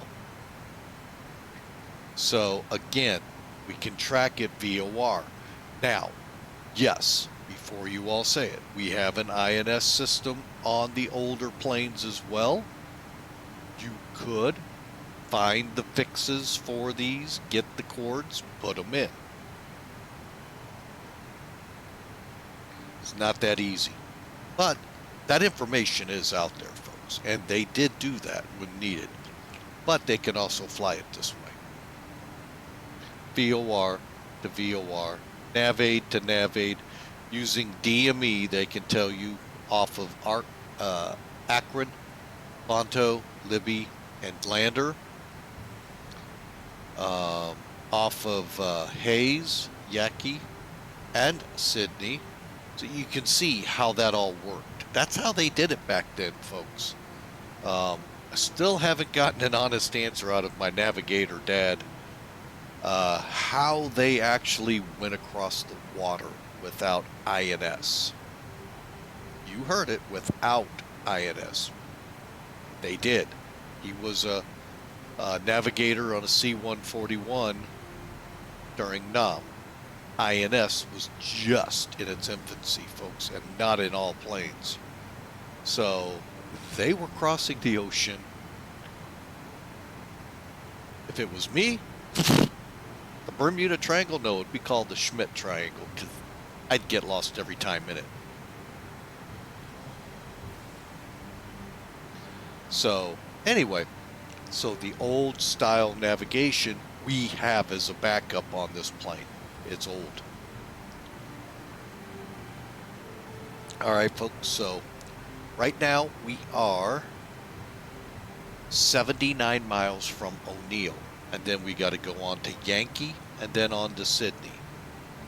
Okay, so let me look at the ILS. Okay, so from Kipper, it's mandatory that we're at 12,000 feet, 210 knots. Remember, we're 5,000 feet above sea level here. So, above ground is only 7,000. Okay, putting this all into perspective, folks. Then we go around the horn here to Jeeper, 10,000.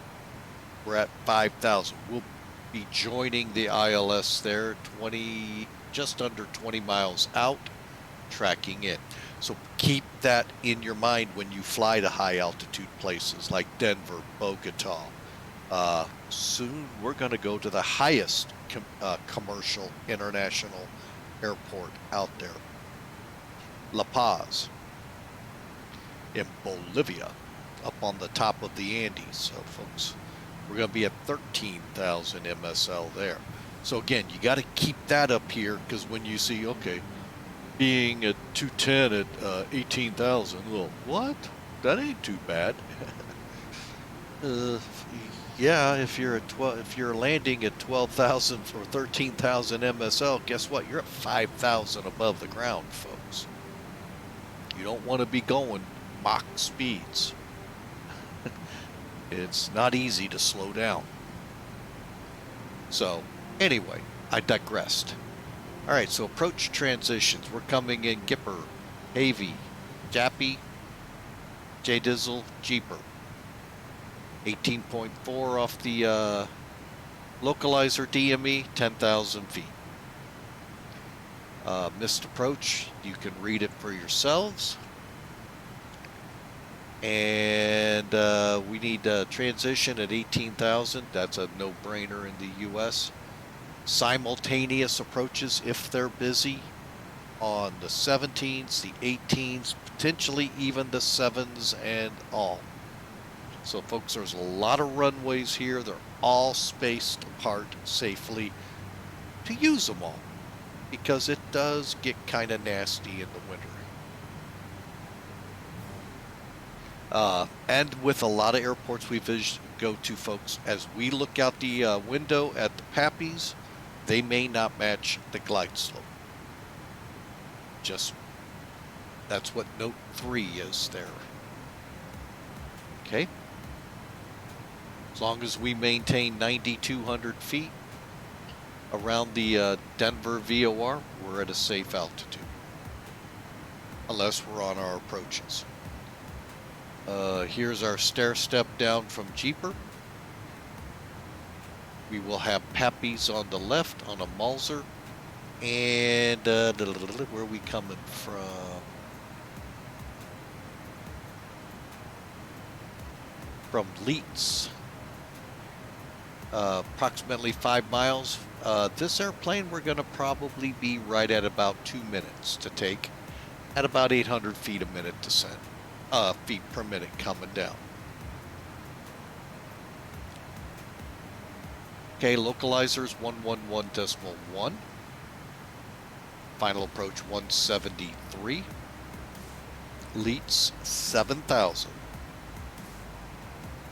Folks, that is 1,643 feet AGL. Decision altitude on the METARs that we get have to be above 55, 57. So if they say 00 or 050, we got to get an accurate METAR. 050 is below.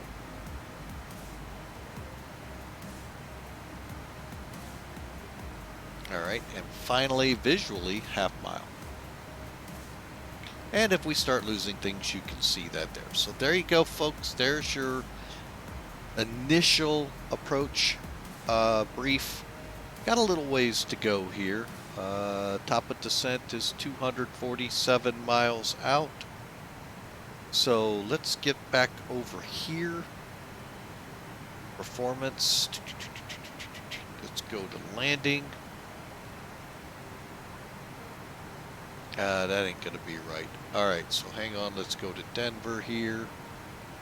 Coming in 16 is 12,000. Thought it would do it, but it did not. Airport elevation. Well, we got to get up to 5,000. Should be 5434.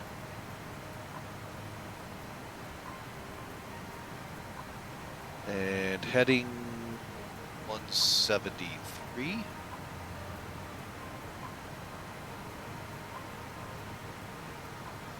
Dry temperature.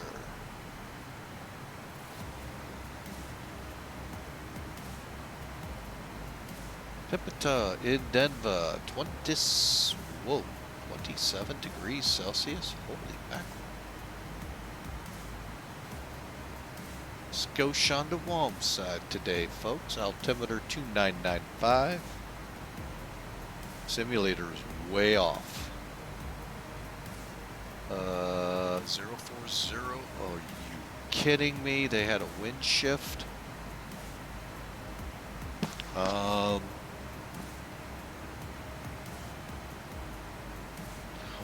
hex,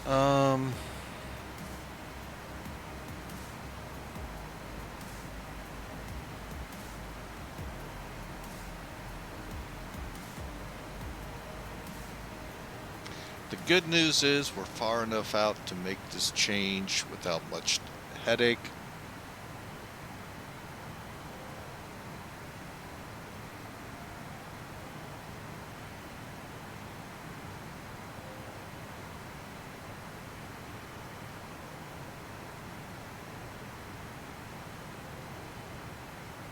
Okay, 2995. Let's see what real world Denver's doing.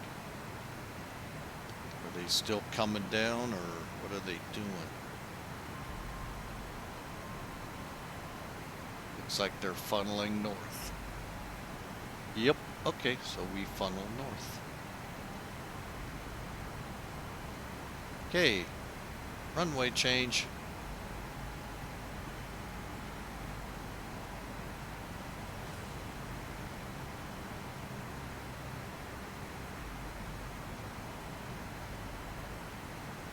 Alright, which one do I want to use? 35 left? Yeah, we'll use 35 left. Okay, we're coming in 35 left now.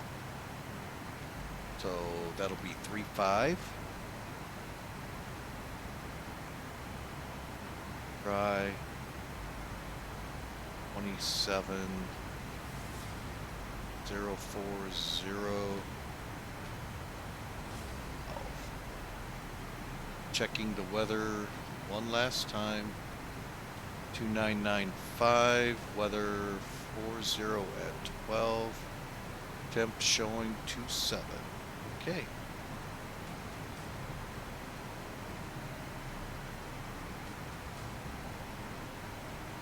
Of course.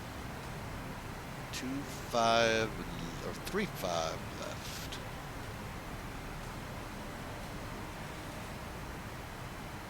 That changes everything, folks. So hang on. Let's get down here and get that runway made.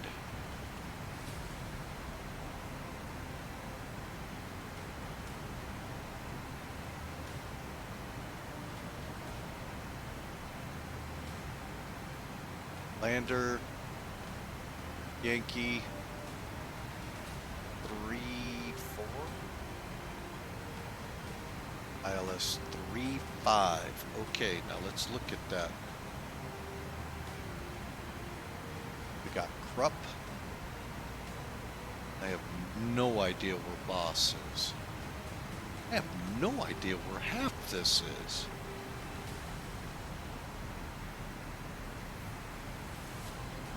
Hang on. Let's go back. Yeah, we're going to start at Felis down. I have no idea where these transitions sit.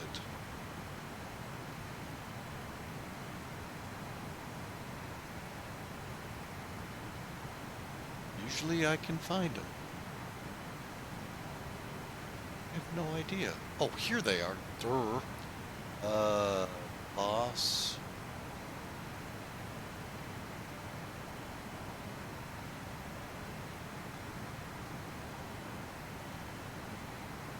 Like, where the heck are they? Alright, we want boss. Might turn in early, folks.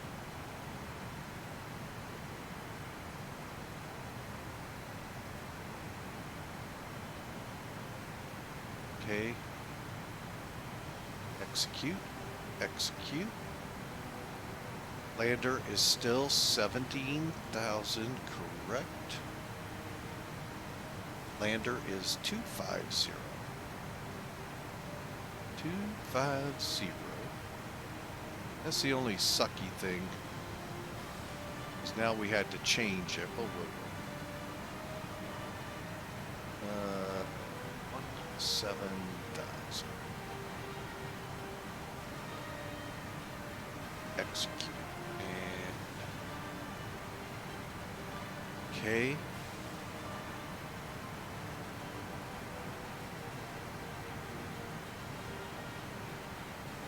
Boss is 12,010. Corrupt is 11,000.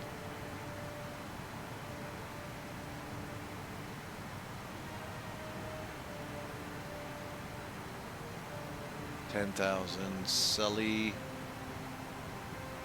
What?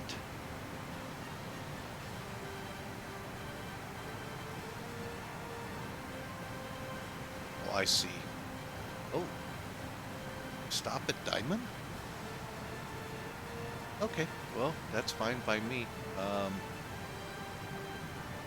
Diamond is 7,000. Okay, cool. Alright, so it's still 220 miles out.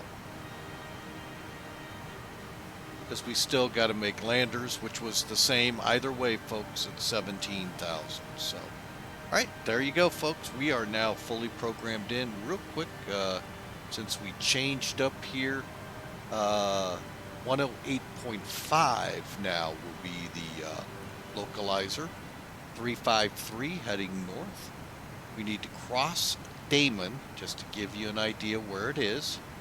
6.9, call it 7 out, 7,000 on glide path. 5634, which is 200 feet.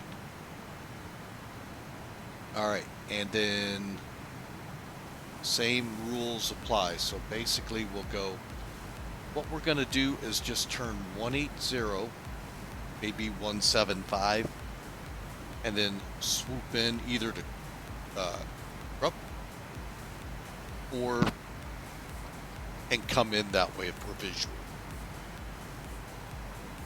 Alright folks, so there's your arrival brief now. Now let's get back to this chart. Okay, so 12,000. This runway heading 353. Okay, that's good. Dry 27 baro 04012.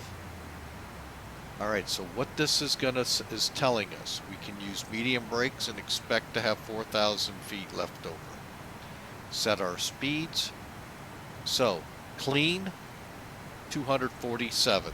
So we get to 160. So yeah, no wait, I'm reading this wrong. 1227 will go to 1, so forth down the list here. VREF 147. Approach will be 157 to 152. So looking at our chart here, 160, about 850 feet a minute, folks. All right. Get it, got it, get it. Sky Vector will give you these charts for free. In the US, if you're abroad, in Europe, if you're in, I gotta change this by the way. 35, left, not right, left.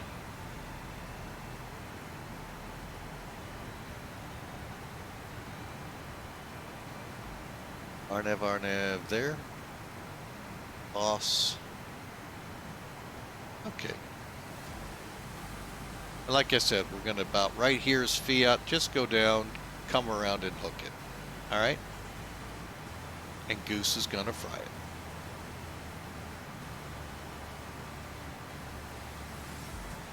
So folks, enjoy the music.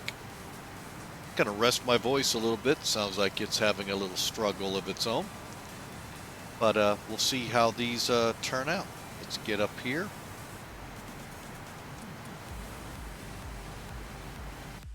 Flyby.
Alright folks, we're back with you.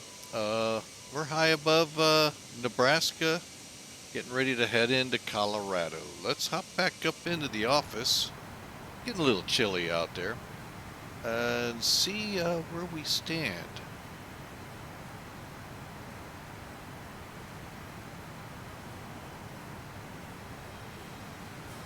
Let's tune in Sydney.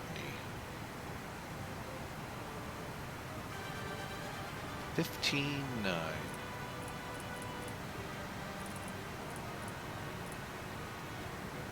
67 mile out of there. 3. Whoa, that's not right.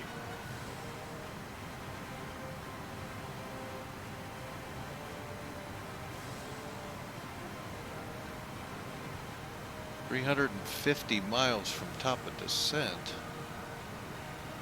We're just about that oh, I know why.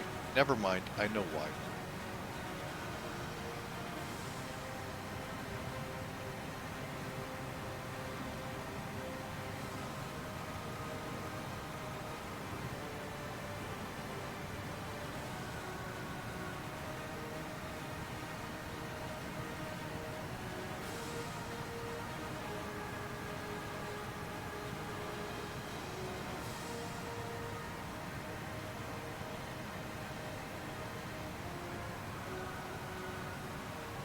Alright, so to meet 17,000 feet by lander, uh,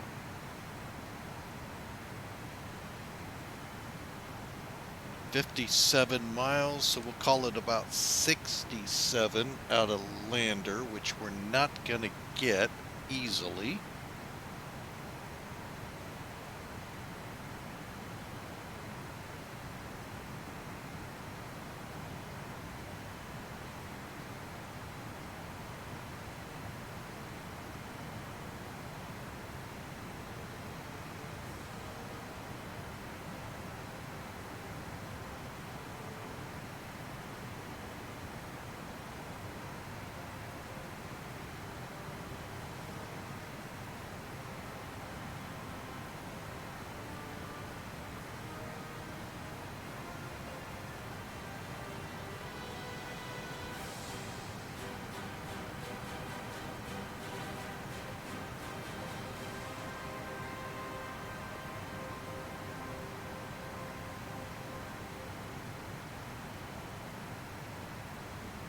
We are not tracking to Sydney.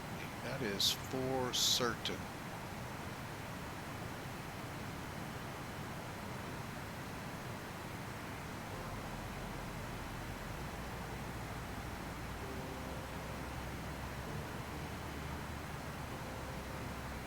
How we got off all up through all those changes, I'll bet.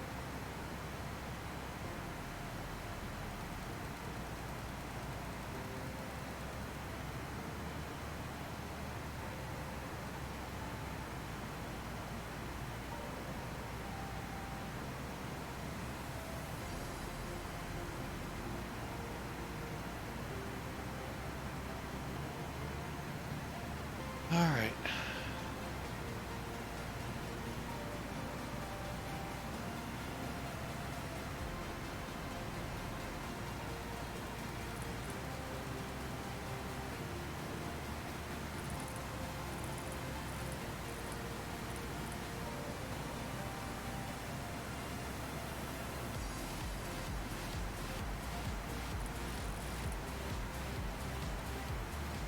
Okay, we are farming up direct Sydney.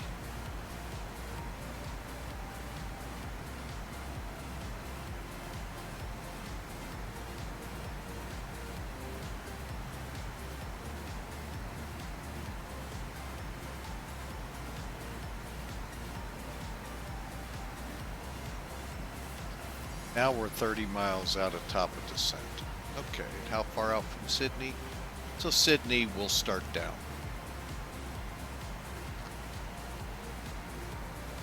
And then off that, we're going to track Mile High. 1, 4. doubt we'll pick it up this far out, but you never know. We did 132 miles. The approach.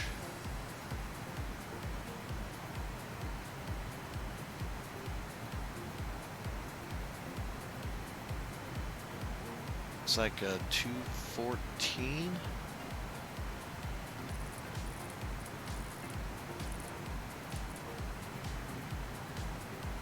All right, so we'll close that up.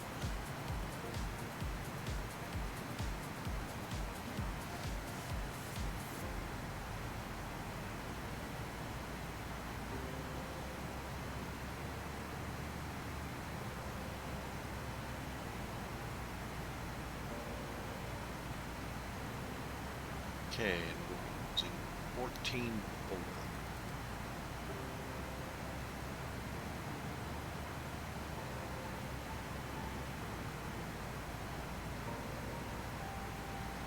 Actually, it's about a 218.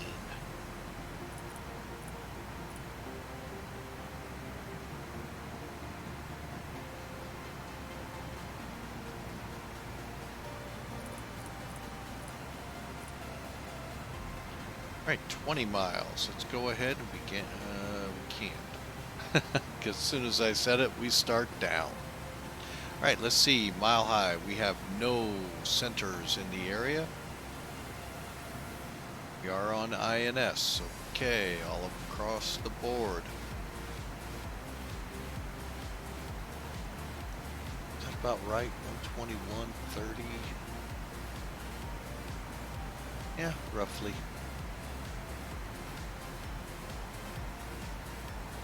Fonto, we start tracking in on the Denver VOR.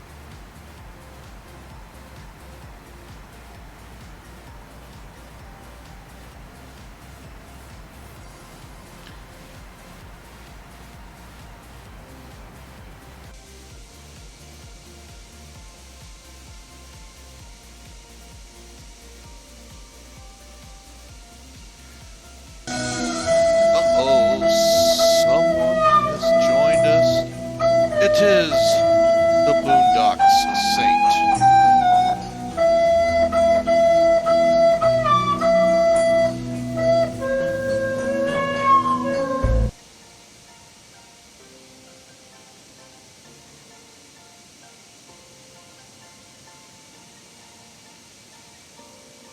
Welcome aboard. As you can tell, we have it fixed.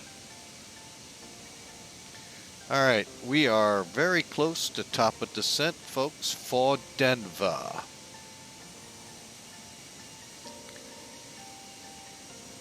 Not much, other than we're about to drop. 3 miles, setting it in now, 17,000.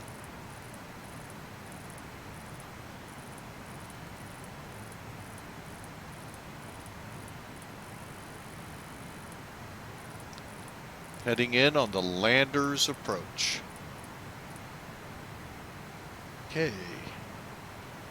How we doing here? How we doing? So how'd your stream go there, Mr. Boondocks? Hope all went well.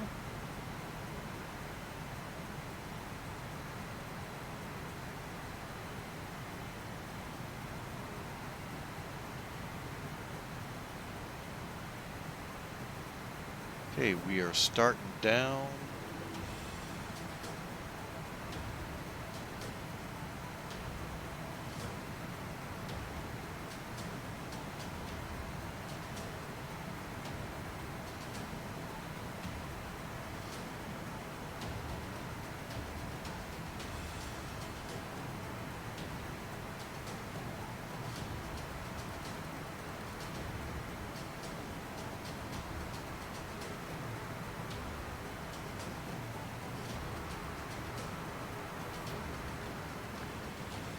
Okay, we are going... What speed are we at? I can't really make it out. We're gonna do this. Let's set 290. Come down here. IAS.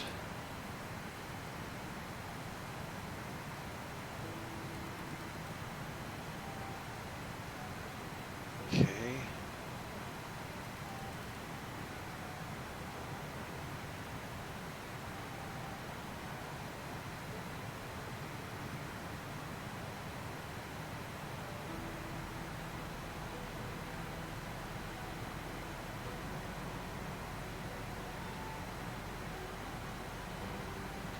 Well, you know, it's funny. They give us a radar.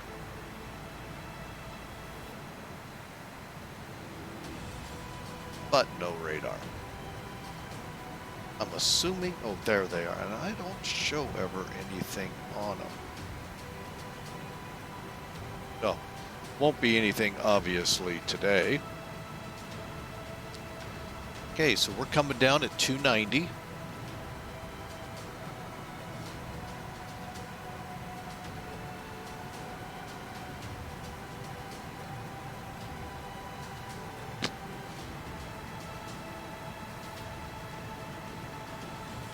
I'm actually going to steepen that.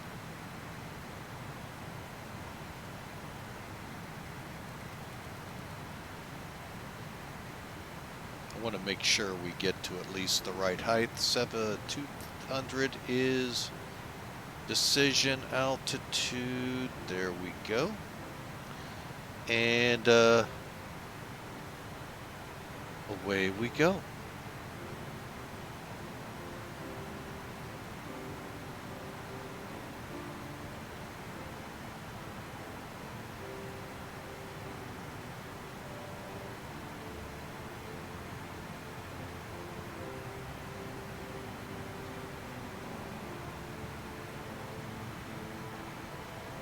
Oh, you got to get your PhD today. Gotcha.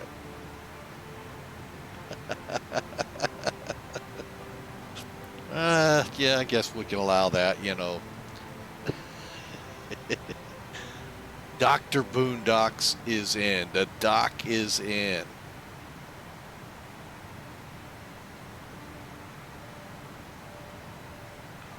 And we need to steepen this up even.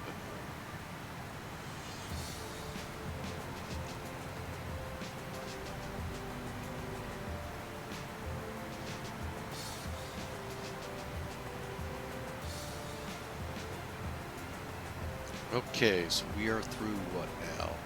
20. Oh, we're not even out of the 20s yet. Okay.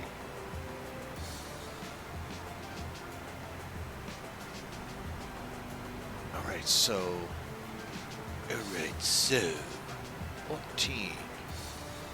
7 we'll put over here. Gonna track off of 14.4 here.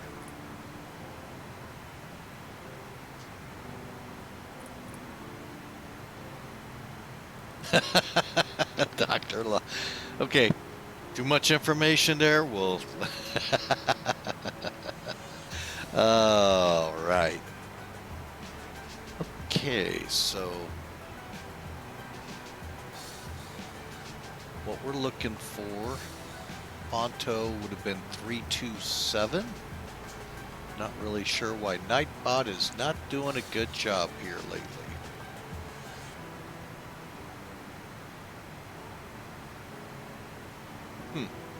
Error. Wow.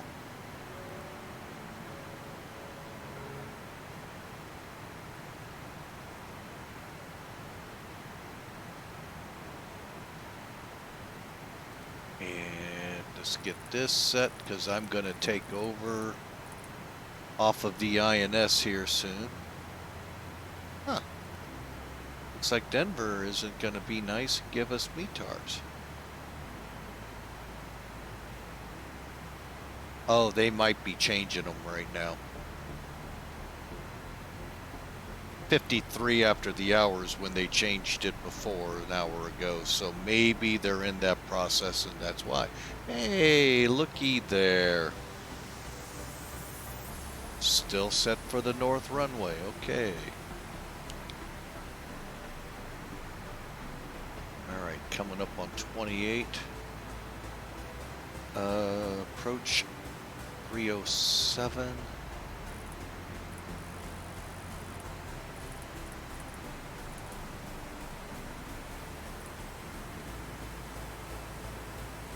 and then 275, and that'll keep us in line here, folks, with where we are. Lander is on the 275, so we should be right at Libby. Let's set now 275.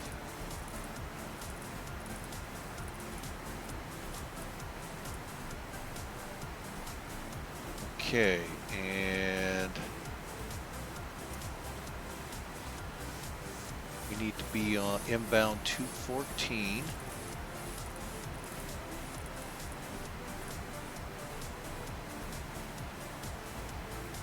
Oh, that ain't. Oh, wait a minute. Are we on the right one? Yes, we are.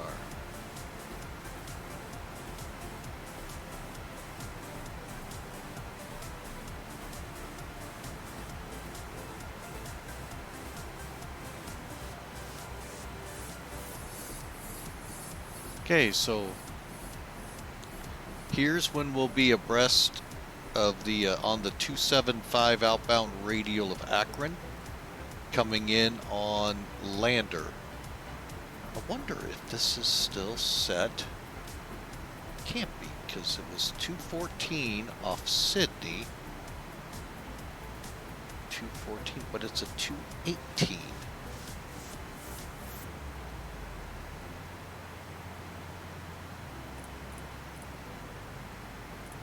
Okay, there we go.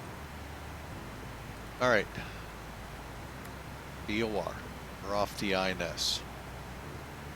All right, so Lander will be 39, call it 40-mile DME, and that'll be in this window. When the needle gets to here, we're crossing the 275 off Akron, and then I will begin to set this. We'll continue tracking to about 10-mile DME. Oh, that's me. Forgot to turn that off on Millennium's ACAR system. Thought for a second we had a crash to desktop coming. Okay, so we should be starting to get close. How we doing on the descent? And we need to start slowing up to 250.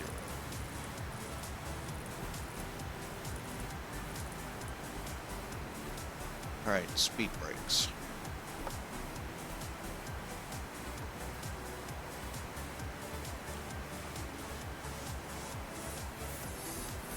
So we're going to be real close on the numbers here, folks. And we can stay level at 17 because when we turned for the ILS, I believe it was 13.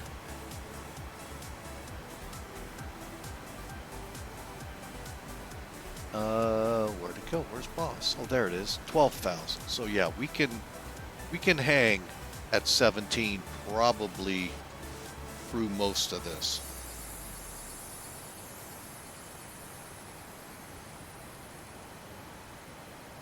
Okay, 275 has crossed.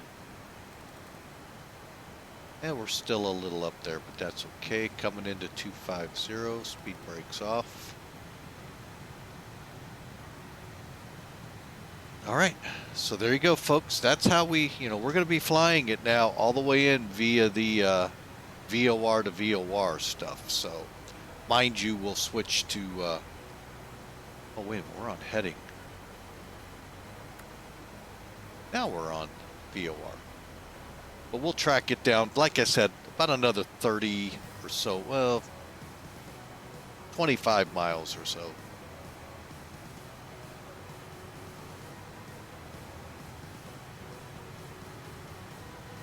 All right, and speaking of which, checklists. Let's see what we can do now.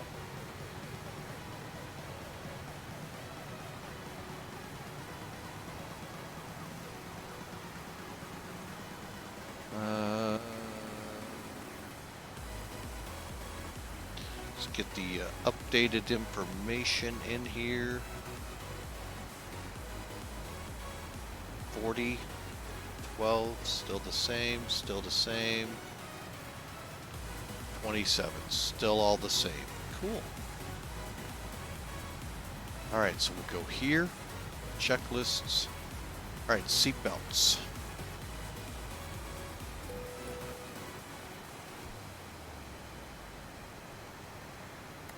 Okay, anti-ice good. Exterior lights good. Auto brakes will be medium. 18,000 feet. And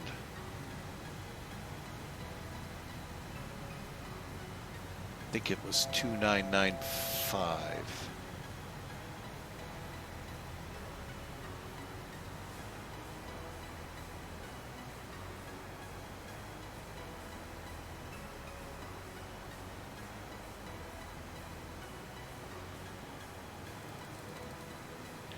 Got one more to do, folks.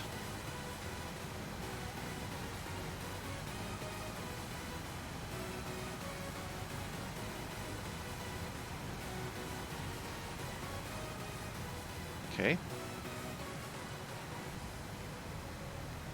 Okay, we're in radio, flight director, computer set. Brake pressure check, spoilers will get armed. Altimeters set, landing data, EPR, and airspeed bugs set. They want us to go around right now, so we'll go ahead, we'll play nice.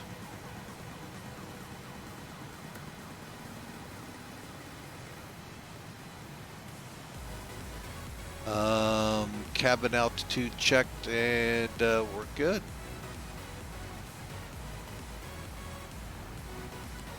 And there we are, leveled at 17,000, proceeding inbound. At about 10 DME is when I plan to turn. All right.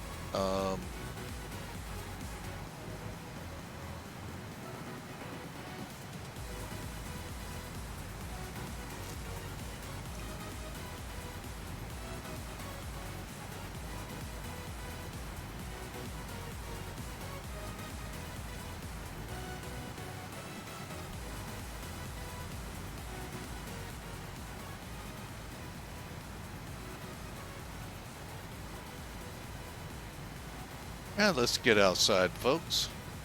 Get a breath of fresh air. It's Colorado. As we get into the haze layer. Front range of the Rockies right ahead of you, folks. Fly-by.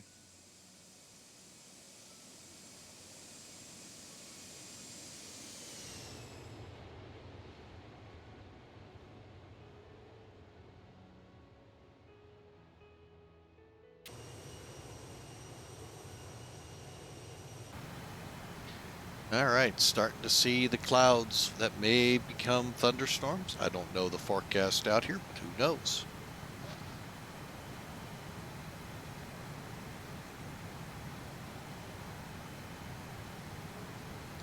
All right, so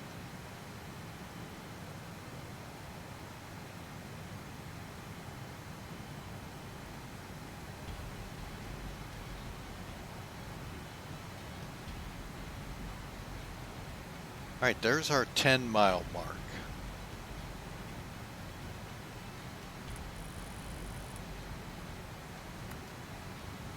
Go ahead and come off that.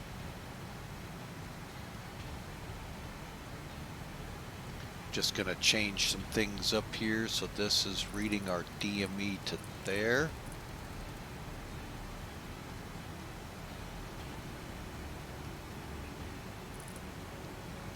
Uh, 50, set it.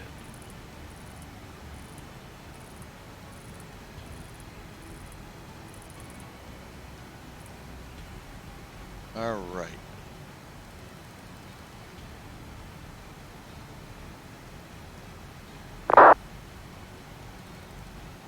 Go 353.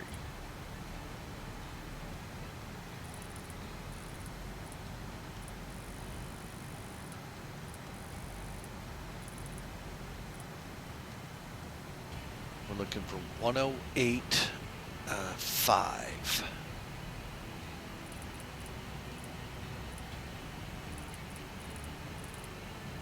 Okay. All right, we got our ILS set up. We've got 185353 in the box. 170, 250.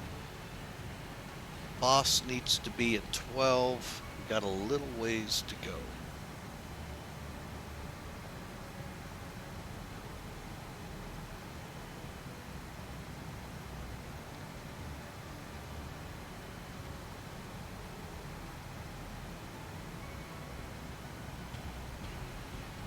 Let's go to 17.9. I'd rather use Denver.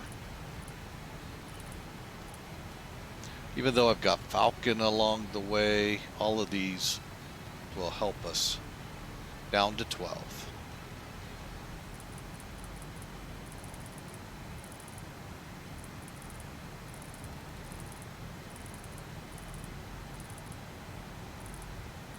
And real quick, just general, that's 7,000 feet above the ground, folks. We're not going to come down as steep as we did before. Okay, so we're set. Last check over here on the charts. Let's do it. Approach checklist, please. Seatbelts and shoulder harness. Check. Seatbelts and no smoking signs. On. Anti-ice. Off. Exterior lights. Check. Outer brakes. Medium. Radio INS switches. Radio. Flight director computer selectors. Check. Brake pressure. Check. Spoilers. Damn.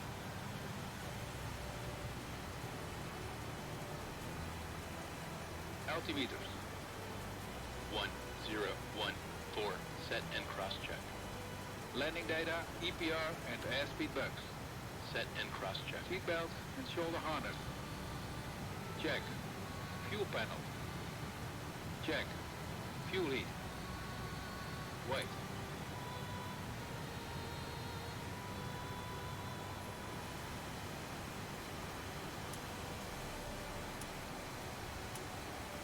Off.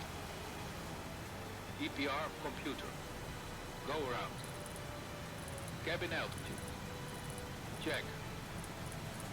Circuit breakers. Check. Approach checklist completed. We're not arming the speed brake yet, folks. Alright, so landing checks, simple, gear down. Let's go to flight. Get these set now. We don't have to remember or skip it. Cabin crew, prepare for landing.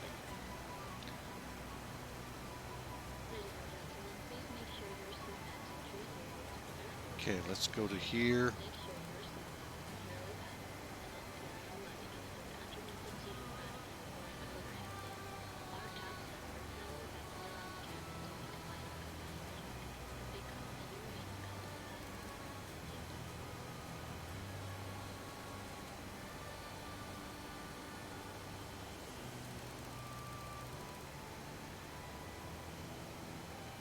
Okay, we are coming up here rather quick. Level off.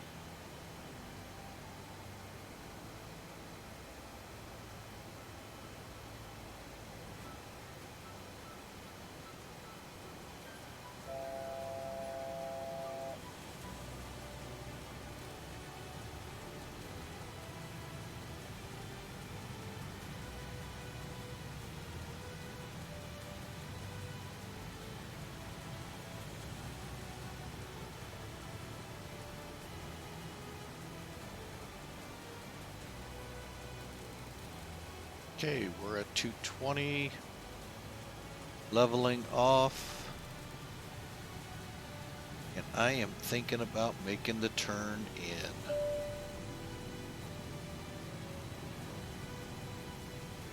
Cabin ready. Alright, so we're ready to make the turn.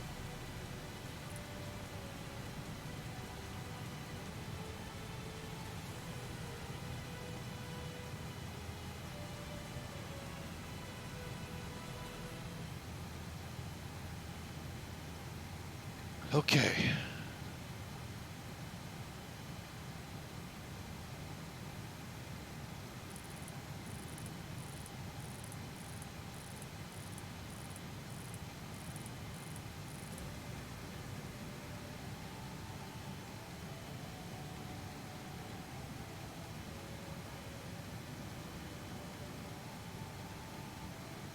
So we're actually where we could have flaps 1 out. We're going to be slowing up here to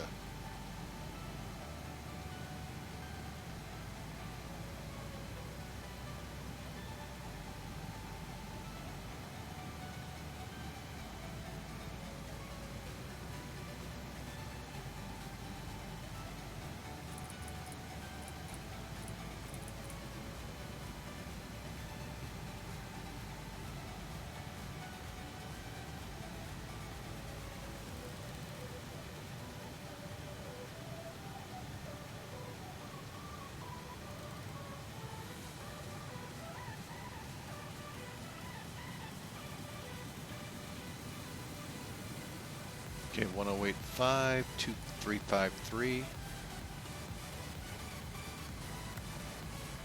Okay, just in case I forget.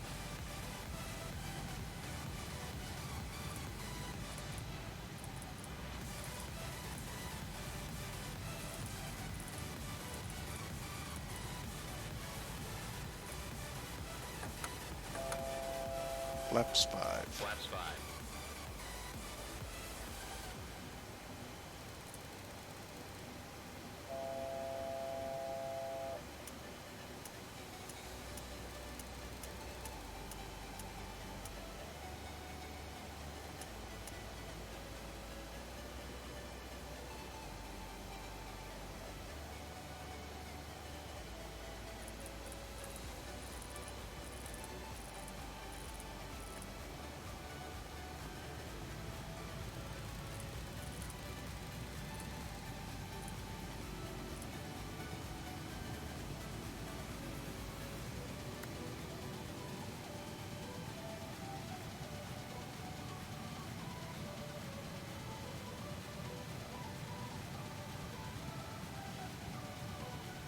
Right, we're on to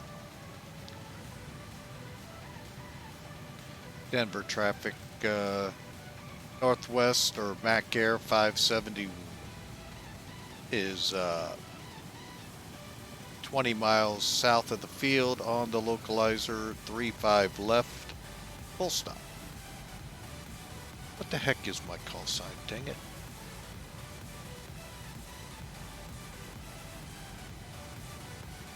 I get a good chuckle when I hear that out there, 571. Yeah.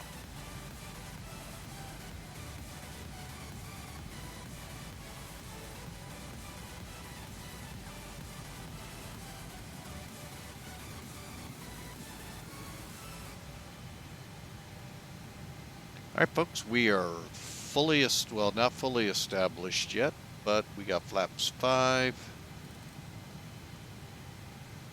And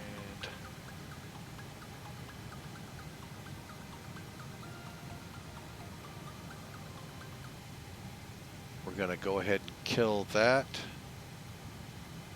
Gear flaps, ignition, anti-skid, altimeters. Final check. Okay, final check on the altimeter. 2994.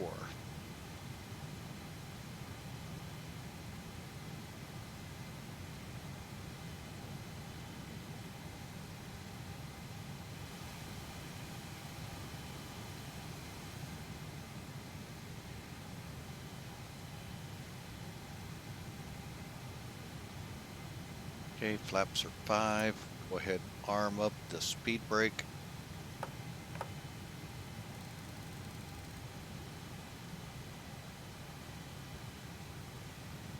$180.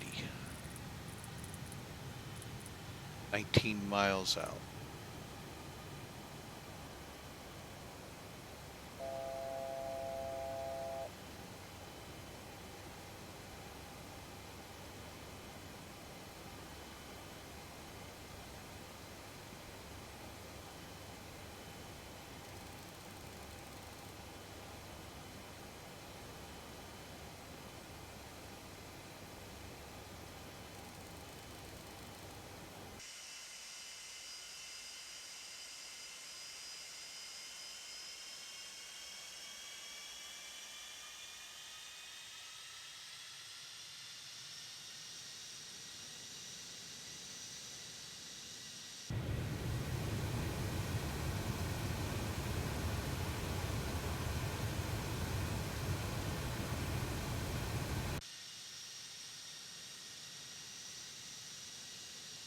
10,000 feet.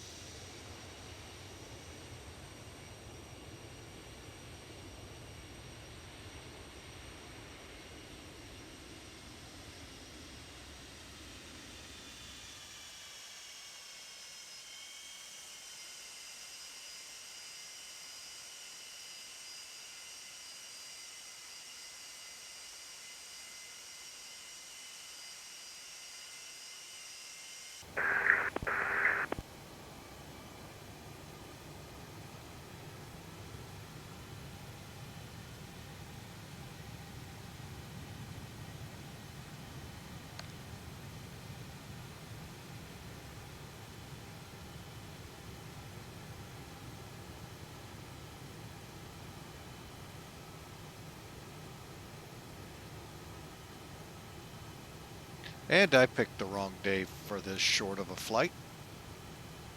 All right. Oh, there's the runways right ahead of me. All right, gear down. Gear down. Flaps 20.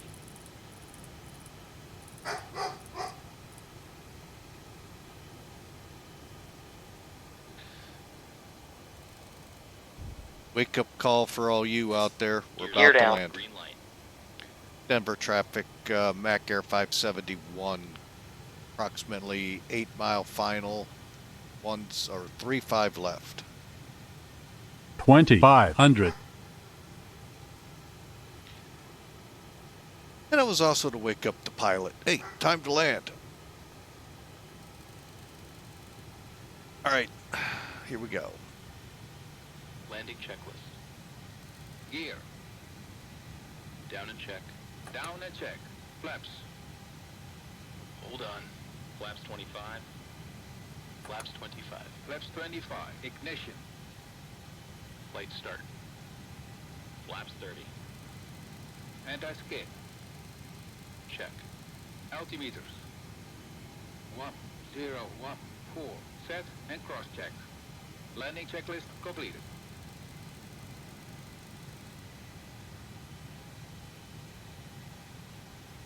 Okay. Let's go ahead and get the stick back in.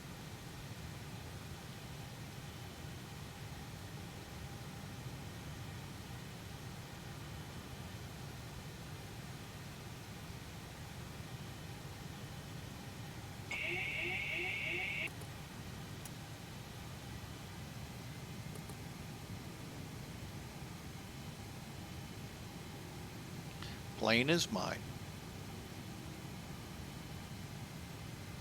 Hope you got your predictions in. If not, you got about a minute, folks. Exclamation mark the word predict, and then a negative number.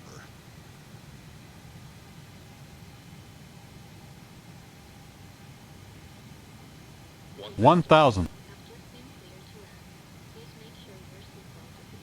Flaps full, spoilers arm, brakes.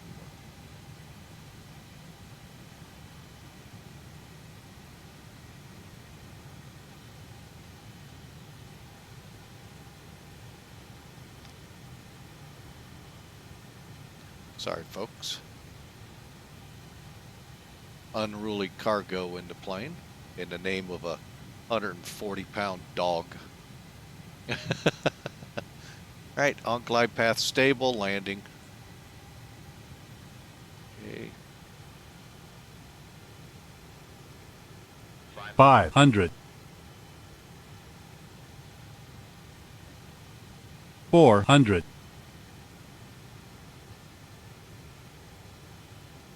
The 300. Approaching minimums. 200. Sink rate. 100. Sink rate. 50. 50. 40. 30. 20. 20. 10. 10. Check reverse.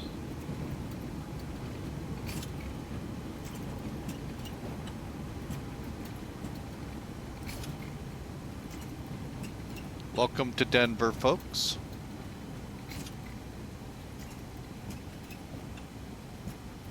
Out, off, reverse.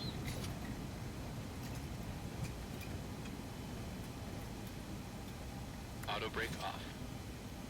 60 knots. We wouldn't make the high speed if we tried. We'll see how far. We landed long, so I know that's part of the problem. But this always puts us closer to our parking area. Ulterior motives, folks. Ulterior motives. Alright, we're heading over towards southwest. Well, maybe not. Let's think about this.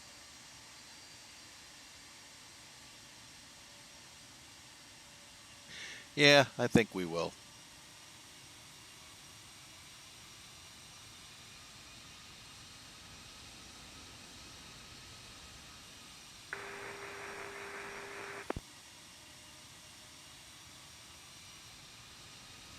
Okay, let me get into cockpit here, get that body gear steering on.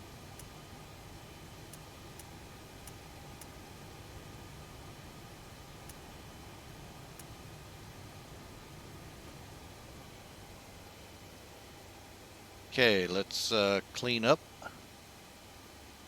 These guys all off.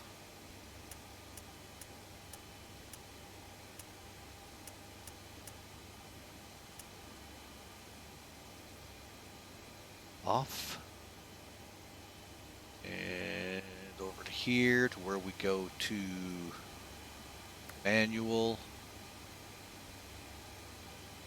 And I think I can start taxiing now. We'll let Southwest come out. Even though we're going up to, sure nobody's waiting on a clear up call. And Denver traffic, Mac Air 571 type 747 is off runway 35 left.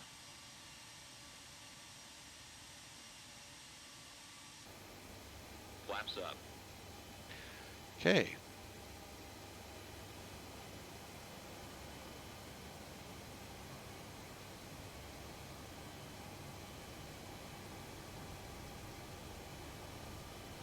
Radar and transponder.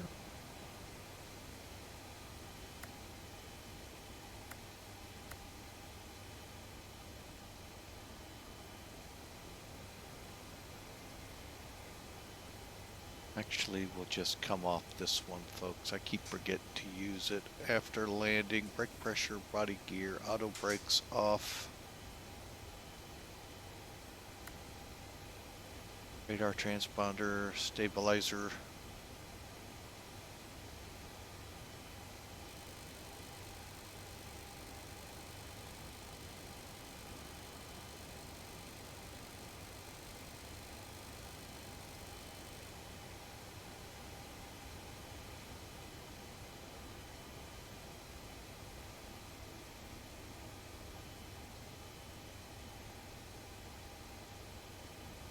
After landing checklist. Brake pressure. Check. Body gear steering. Arm. Auto brakes. Off. Ignition. Off. Engine and wing anti-ice. Off. Radar and transponder. Standby. Flaps. Up. Spoilers. Down. Stabilizer trim. 7 units. Outflow valves. Open.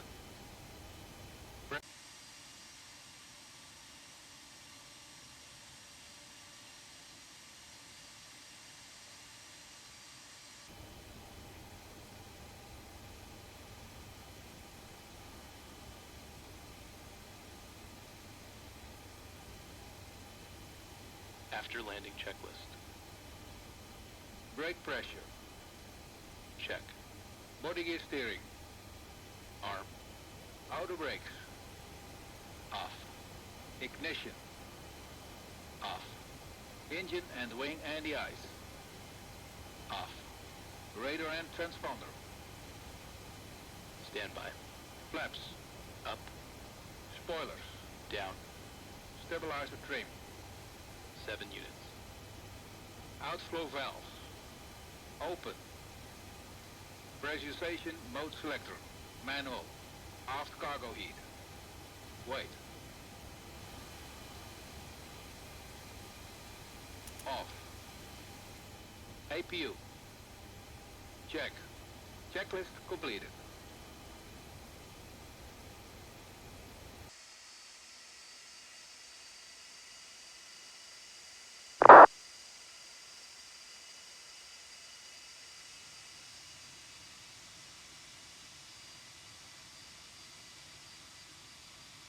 Denver traffic, runway 8 eastbound departure, Denver.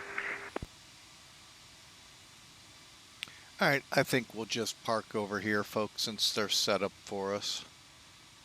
Oh wait, they're set up over here too. Never mind. We'll take it right up here.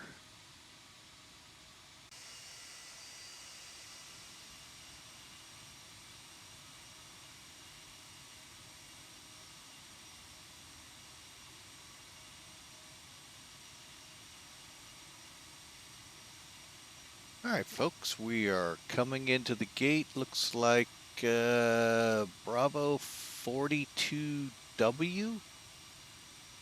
Get in here, be nice to the marshaller.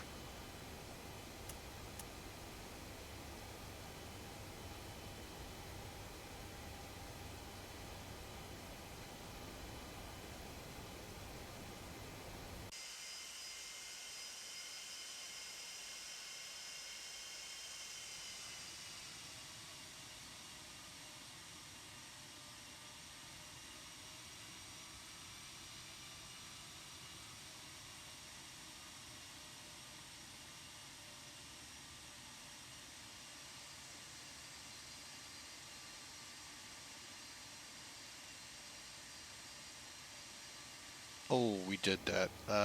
Hang on.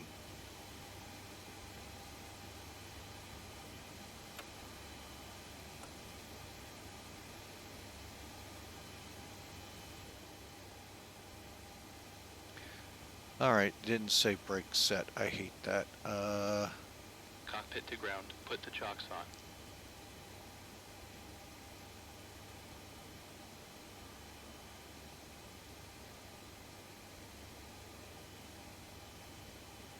Chocks are on. Okay. Believe we are considered in the block now.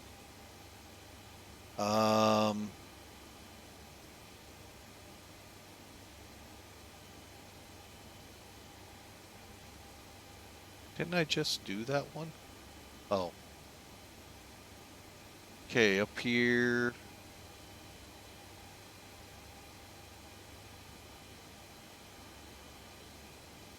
Brakes INS to align.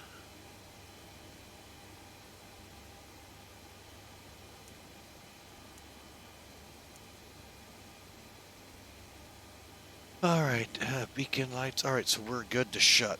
Alright, let's get that APU running though.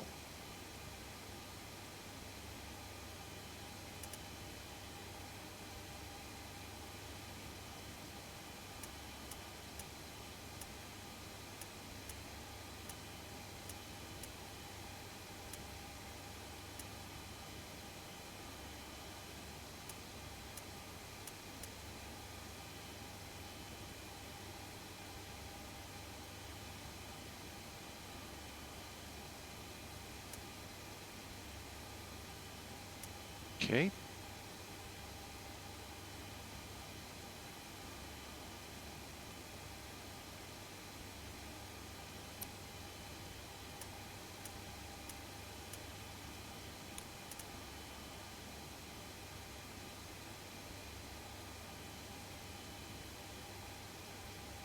%. Let's switch over to trim air.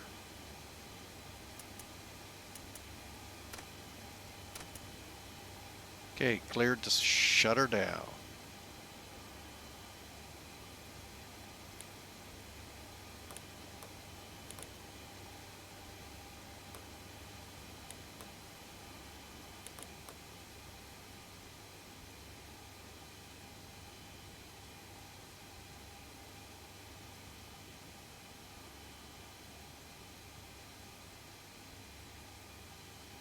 All right, 211 feet at 163 knots. Can't complain, folks. All right, we're on the ground into blocks Volanta.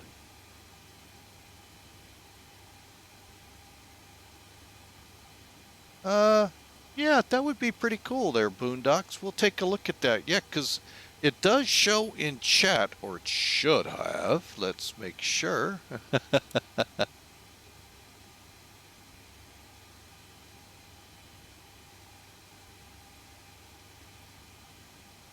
Yeah, it came up here, 294 to 163.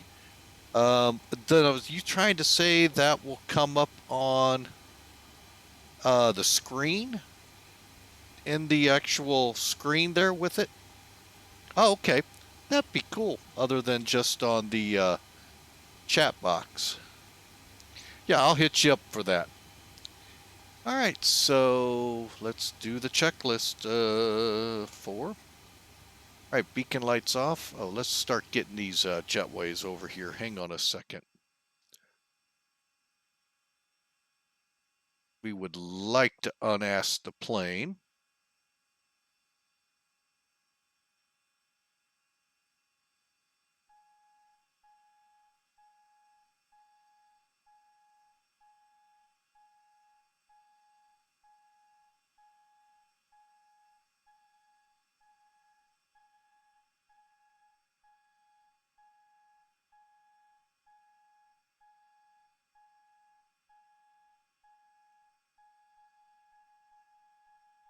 All right, we got the jetways on the move.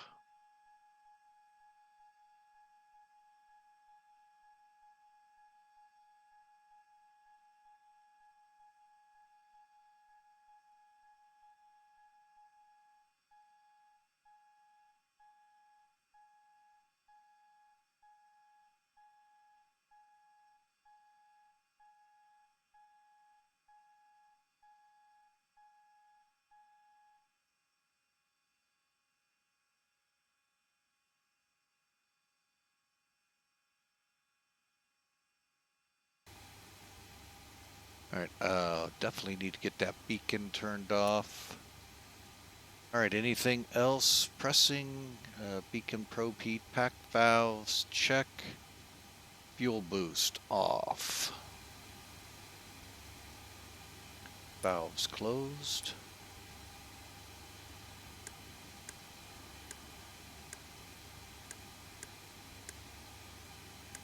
Okay, pack valves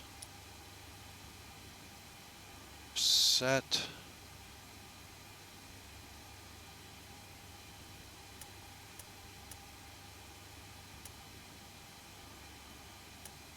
Go ahead and turn these back on so we can turn the plane, or the next crew can.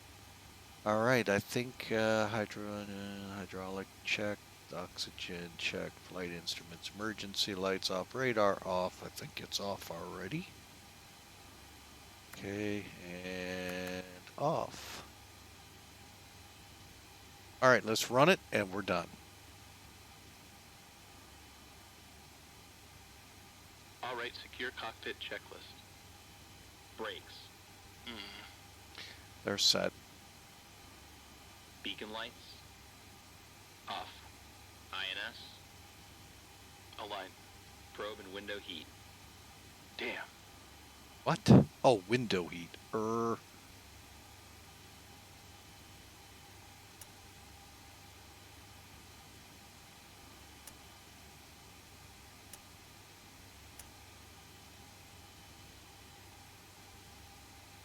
I miss one?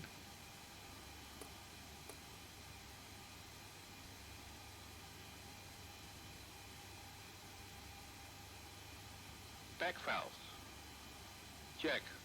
Fuel boost pumps. Off. Reserve tank valves. Closed. Hydraulic panel. Check. Oxygen. Check. Flight recorder. Off. Emergency lights. Off. Radar. Off. INS. Wait. Off. Radio switches. This.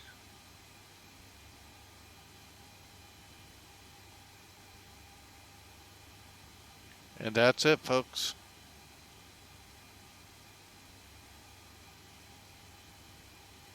All right, so we're done in here.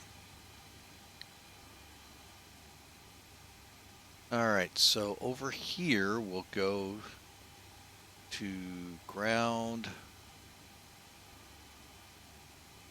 All right, and there you go, folks. We have arrived. Whoa. Let's do this. Oh, I thought we would be in the terminal. Oh, that was going to say, that's pretty cool.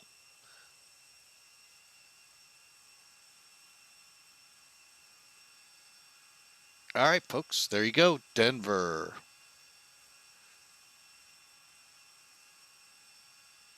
And again, while we're here, let's revisit Sim Toolkit.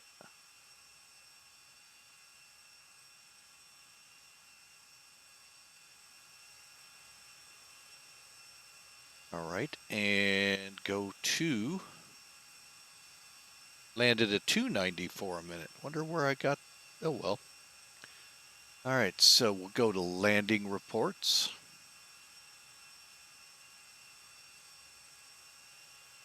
Now let's see here, how did we do? All right, so here's the end of the runway. Here's where we touched down. Obviously long, 2,400 feet, we'll call it. However, only 6 feet left of the center line. Not bad. Landed fast, so that might account for the long runway. We floated a little. That's on me, folks. I just didn't. I'm so scared of stalling here of late that I let it stretch. So, vertical speed though, 394 Gs, 1.5, folks. That's a good landing, and we're going to prove it. All right, so away with Sim Toolkit.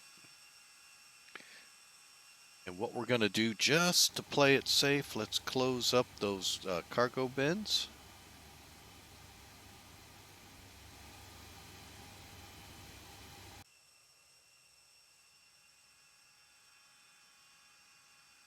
Okay, they're all buttoned up.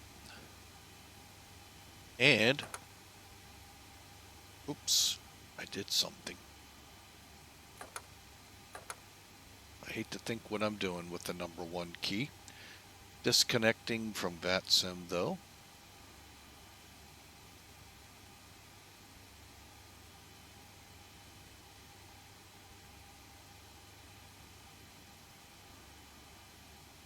Alright, so we filed our Pi rep with Millennium.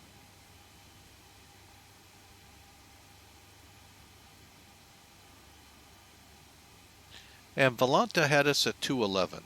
So, alright, so we'll close out of that. Go ahead and close out of that.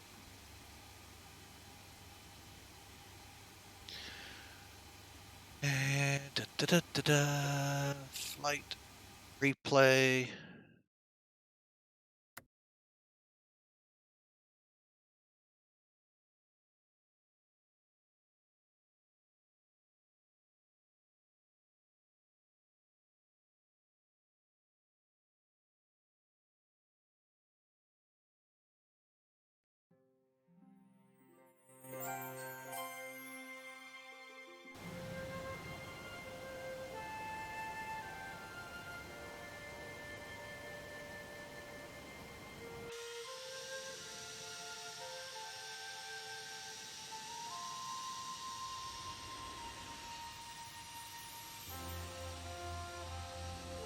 All right, there we go, folks. A nice bird's eye view into the runways ahead of us.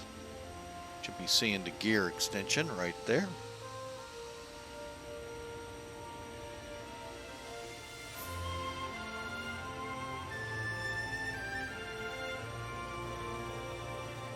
Okay, so let's see how we did.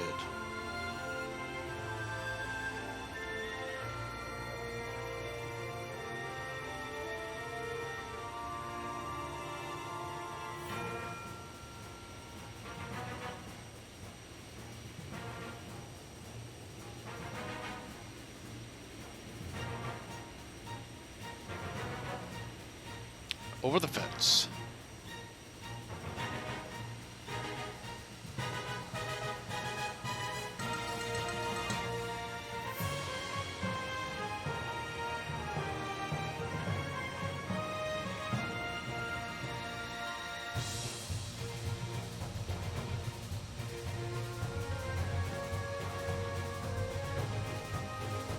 that was actually, that looked pretty good to me, folks. We'll take it.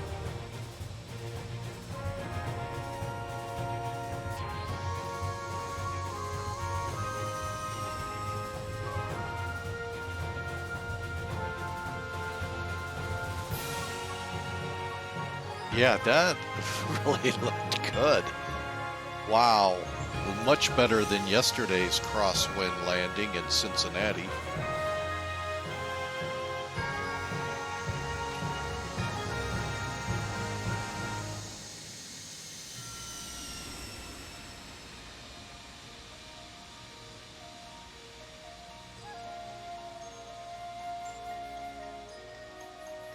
Yeah, that looks really good, folks.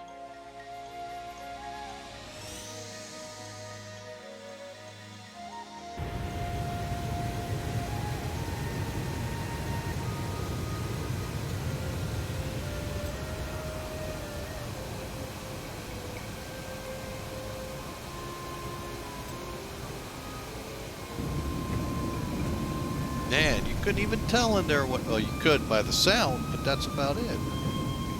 That was a really good landing, folks. Shame the numbers don't back it up, but that's okay. Hey, doesn't get much better than that, folks.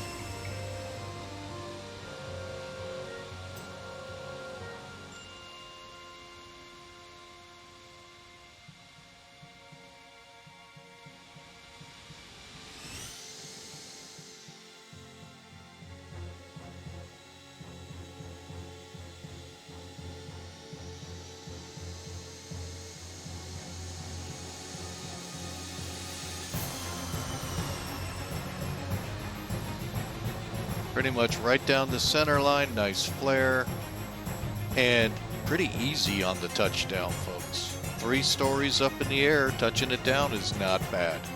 All right, we'll do it one more time, folks, and then we're gonna wrap things up here. I think we need to get some things done around here. Watch from the tower. Not gonna really see much, other than a fantastic landing from this angle.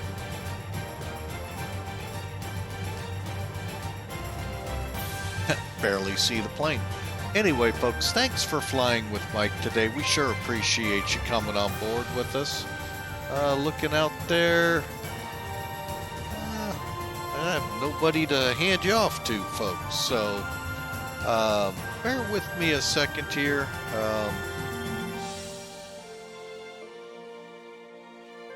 And we're just going to go ahead and wrap it up. If I do get time for a second stream, we'll come up later today.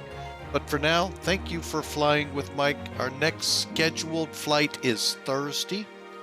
And hope to see you then, folks. As always, be safe, be kind, enjoy.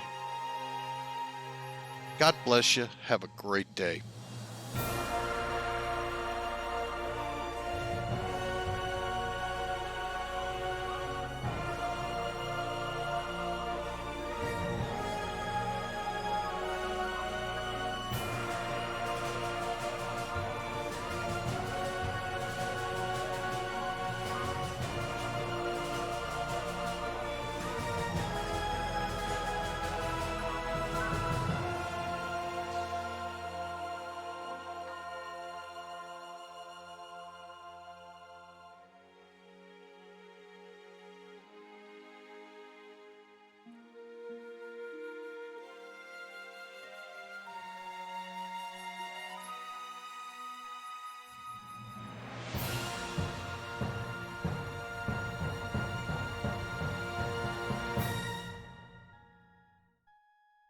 Good night, all.